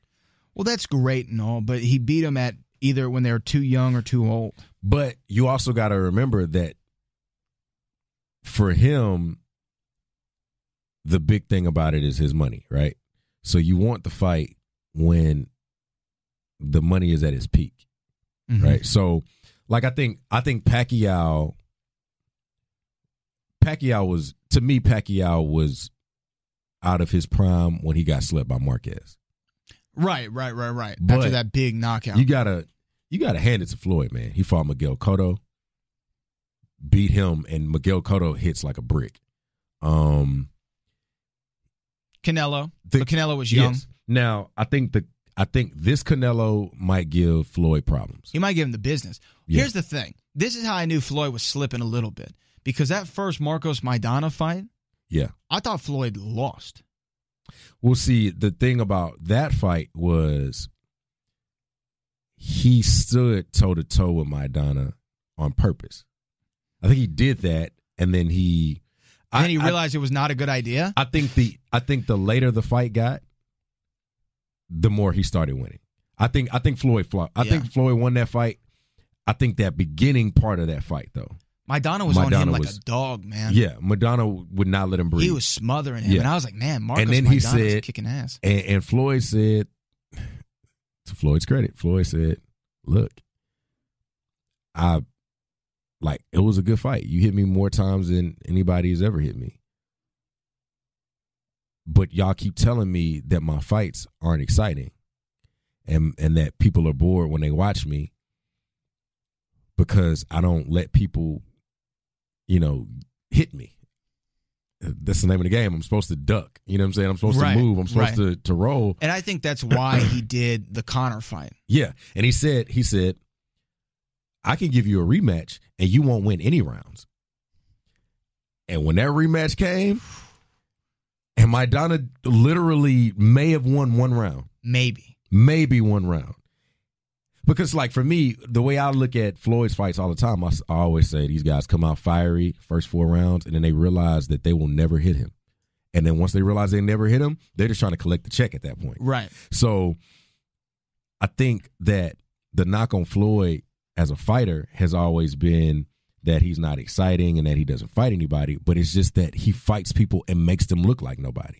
He's way more talented than the casual boxing fan will give him credit for. Yeah. I mean, it's kind of like the guys who get the big knockouts, the Tysons or the Alis, are always going to be regarded as the greatest because they're the most exciting. It's like why we always love the Steph Currys who score all the points, and they're phenomenal in offense. The defensive guy never gets any credit. Never. You're doing the job that is probably maybe the most important, right? But it's like you're the defensive guy. You're never going to be mentioned among the top. So I think that's what Floyd's thing was, which is why he took that Conor fight. Here's the thing, though: that Conor fight was actually better than it had any right to be. It was a little bit better than it was supposed to be. It was fun. It was. I remember watching it, and it happened the night of the Harvey hit. Right, yeah. Because I was at Booker's house. Yeah, my power went out. I was at Booker's house, and it was raining so hard in that undercard. I'm like, and we only live like a mile and a half away from each other. Mm-hmm. And I'm like, I don't know, Book. I might need to get the hell out of here. Yeah. Like, this water's coming down. Yeah. And I had to drive in flood waters to get home that night. But I remember watching the rest of the fight and thinking, what a fun fight. It was definitely a better fight than it needed to be, and De La Hoya, such a clown. De La Hoya dogged that fight and I was one of those guys that was like, please do not make this fight happen. Like, come on, bro, it's not gonna. But for a guy that was shut in during a hurricane, I was entertained. And De La Hoya dogged that fight, and then what does he do? Comes out with Golden Boy MMA, Tito and Chuck. Puts that god-awful fight together that shouldn't have happened. Very sad to watch. And did you hear Dana White? Yeah. Dana White, he goes, you cokehead. Junkie. You just he goes, and then the cokehead, Oscar De La Weirdo. Yeah. Yo, Dana White is. Dana White was tripping. John Jones is fighting tonight, too. Is it tonight? No. It's that's next month. It's in December, but it's like in 2 weeks. Yeah, it's like in 2 weeks. Okay, cool. Alexander Gustafsson for the light heavyweight championship. Yeah. 205. John Jones is going to smoke Gustafsson. I want to see John Jones DC at heavyweight. I can't wait. I hope they make DC and Brock at heavyweight. I think that's going to be great. I think Stipe deserves a rematch. Yeah. I don't think he's going to get it against DC. I think he should. If Brock beats DC, which I don't think he will, but there's a shot that he does. I was a little sad to see Derek Lewis go down. Oh, I know. Derek's my guy. My balls was hot. Balls was hot. He's an H-Town guy, but he had no. The only shot that he had was landing a big right. Swinging and banging. Swinging and banging. That boy. That's the only opportunity he had. And it just wasn't going to happen against DC. DC wasn't going to let it happen. You know, Derek said he was surprised by the single leg. And I don't know if he meant like he was surprised that DC was going for the single leg because that's what he always goes for. Yeah. I think he was surprised on how effective it was. DC is with that single leg. DC is a guy I've grown to like. I never really was a fan. I wasn't either, especially until recently. When he was getting smoked by John Jones. Twice. After that second fight, when he was crying, and he was like, "There isn't going to be a trilogy. There can't be a trilogy when you get beat twice." Yes, and I was like, "Oof, DC, you're ugly crying." I wanted that to overtake the Jordan crying emoji, but it didn't happen. John Jones smoked him. Told him, "I beat you after a weekend of cocaine." And I said, "Come on, bro. Don't say that to that man." John Jones is a wild guy. Yeah, he's a wild dude. But he starched DC twice. Yeah. Twice. And the second time they popped him because he was taking dick pills. Yeah, he's taking the male enhancement drugs. Yeah. Which by the way, if you go to BlueChew.com, promo code Booker, you get $5 or you get free Blue Chew, just $5 shipping. Is that a male enhancement? That is. It's like a chewable. A chewable? Yeah. That's crazy. Yeah, chewable male enhancement pill. Is it like one of those, like you take it like right before you get ready to get down, or you like do it every day? I think it's right before you're ready to get down. Oh, yeah, okay. Yeah, Blue Chew. BlueChew.com. Check it out. All right, Book. I see you. I don't know, man. But the John Jones defeats for DC were terrible. I mean, those were just he was outclassed. Yeah. DC was outclassed. John Jones is one of the greatest fighters of all time. I think John in the UFC and MMA, I think he's the best. Yeah. And for a long time, this is coming from a long time Anderson Silva fan. Oh, yeah. Anderson, is up there as a GOAT, but after those Weidman losses, those back-to-back losses, and of course the leg break, and then he came back, and then he's been on the gas, or he was on whatever and got popped a couple times. He looked good in that Derek Brunson fight. I like that he and Israel Adesanya, I can never say his name, Israel Adesanya are going to fight, which is great. I think that's the fight we never got to see. The MMA boxing crossover. Anderson. Well, you had what's his name? Tony. James Toney. James Toney go against Couture, and he got smoked. Starched. Yeah, he got smoked. And then you said Floyd Connor, but actually Anderson wanted to fight Roy Jones years ago. Yeah. Do you hear that Michael B. Jordan wants to fight Roy Jones? Yeah, I saw he called. He said it would be fun. Like I want to try to. I would watch that though. I would watch them spar. Yeah, I mean it might be interesting. Creed, did you see Creed? I haven't seen Creed yet. It's dope. Good. Yeah. Real good. You saw the first one. Yeah, I saw the first one. Definitely saw the first one. He did say he wanted a piece of Roy. I think Roy would. Oh my give goodness! Him buckets. Yes. But yes. He's got a puncher's chance, but it's just like I don't think he knows how hard Roy Jones boxing wise. Roy to me is the greatest of all time. Oh yeah, but just there are some times, and people think when you get a little older, maybe you're not as quick, maybe you're not as skilled. I could still, if I went on the basketball court with Shaquille O'Neal, he would still destroy me.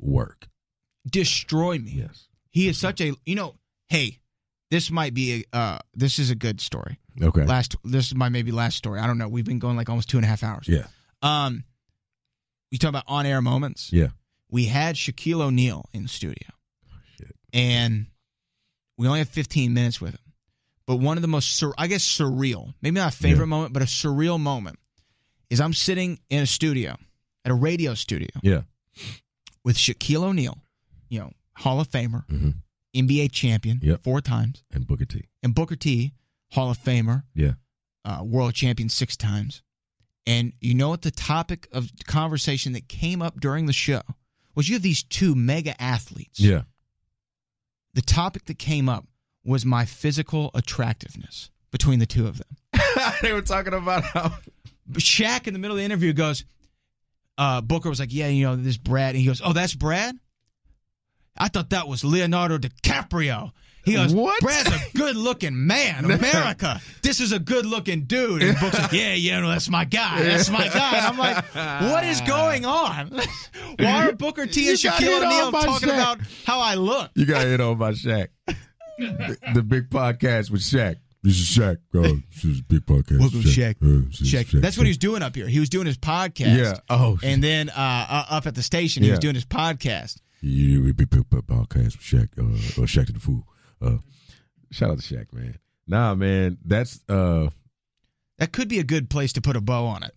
It could be a that's good a place good to one. put a bow on it because Shaq was. I got hit on by Shaq. Brad Gilmore, everyone, the most attractive man on the planet. So Pause. Attractive. Booker T and Shaq had to make comment of it. Booker T and Shaq put their manhood aside and it showed you how much they love you. Yeah, man. Thank you so much, Brad. I'm glad I got to start the podcast back up with you as my guest. This is wonderful. This was fun too. This is definitely fun. We didn't even get to my album. So, guys, I haven't recorded a podcast in like 6 months, right? Since this past 6 months. In the past 6 months, I have recorded and, I didn't record it. I finished it already, but I put out the album back in August. I put it in August. It's called Define Love. You should check it out if you have not yet. It is the greatest R&B album of 2018. And you can debate your uncle who wants to borrow money for crack. You can debate him about that shit. It's the best album this year. What else have I done? What I got going on. December 28th, I got Life Jennings, opening up for Life Jennings at the House of Blues Music Hall. Go get your tickets right now on the Live Nation website. New York, I'm coming in February. We'll talk more about that later. What else do I have going on? The Jack of All Trades podcast is back. We in this thing. We got my man Ryan Rocket in the building.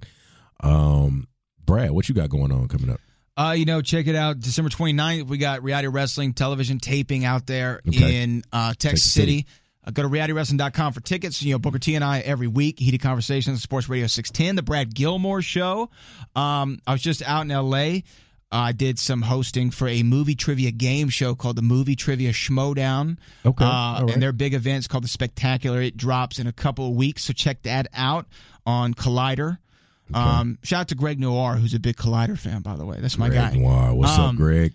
And, just check me out, man. I have an interesting podcast that came out this week with a guy named Kevin Perjurer from Defunctland. Defunctland's a YouTube channel where they talk about abandoned and extinct theme parks and theme park attractions. Yeah. He did a whole documentary about Astroworld, which is why I had him on. Nice. Really cool stuff. He also talked about Disney had an idea for a theme park that would tell American history called Disney's America, and there was even a concept to tell the story, and this is not joking, the story of slavery through a roller coaster.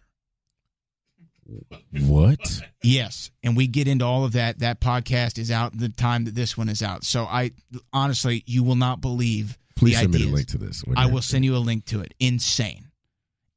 But follow me on all social media at Brad Gilmore. J-Lo, come on, answer them DMs, girl. You know you want to. Answer them DMs, baby. You know you want to, baby. Come on, hey, skill. So yes, check out Reality of Wrestling. He's in there. How many times? It was like once a month, or is it? The tapings are once a month live, but we air every week. Sorry, every Sunday on Fight TV. Okay. You can check us out. Check him out. And hire him for any hosting gigs that you need, because I'm gonna hit that cash button. I mean, cash, straight cash, homie. Straight cash, homie. Straight cash, homie. Cash. Hell yeah. So yeah, man, check him out.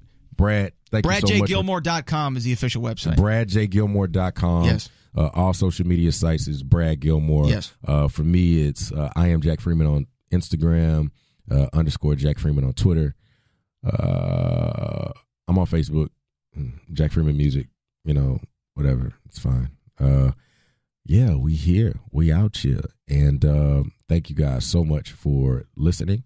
And we back in this thing. And I don't know if we're going to do this weekly, but, I'm going to try to get something out there. Next week, I get my wisdom teeth pulled out.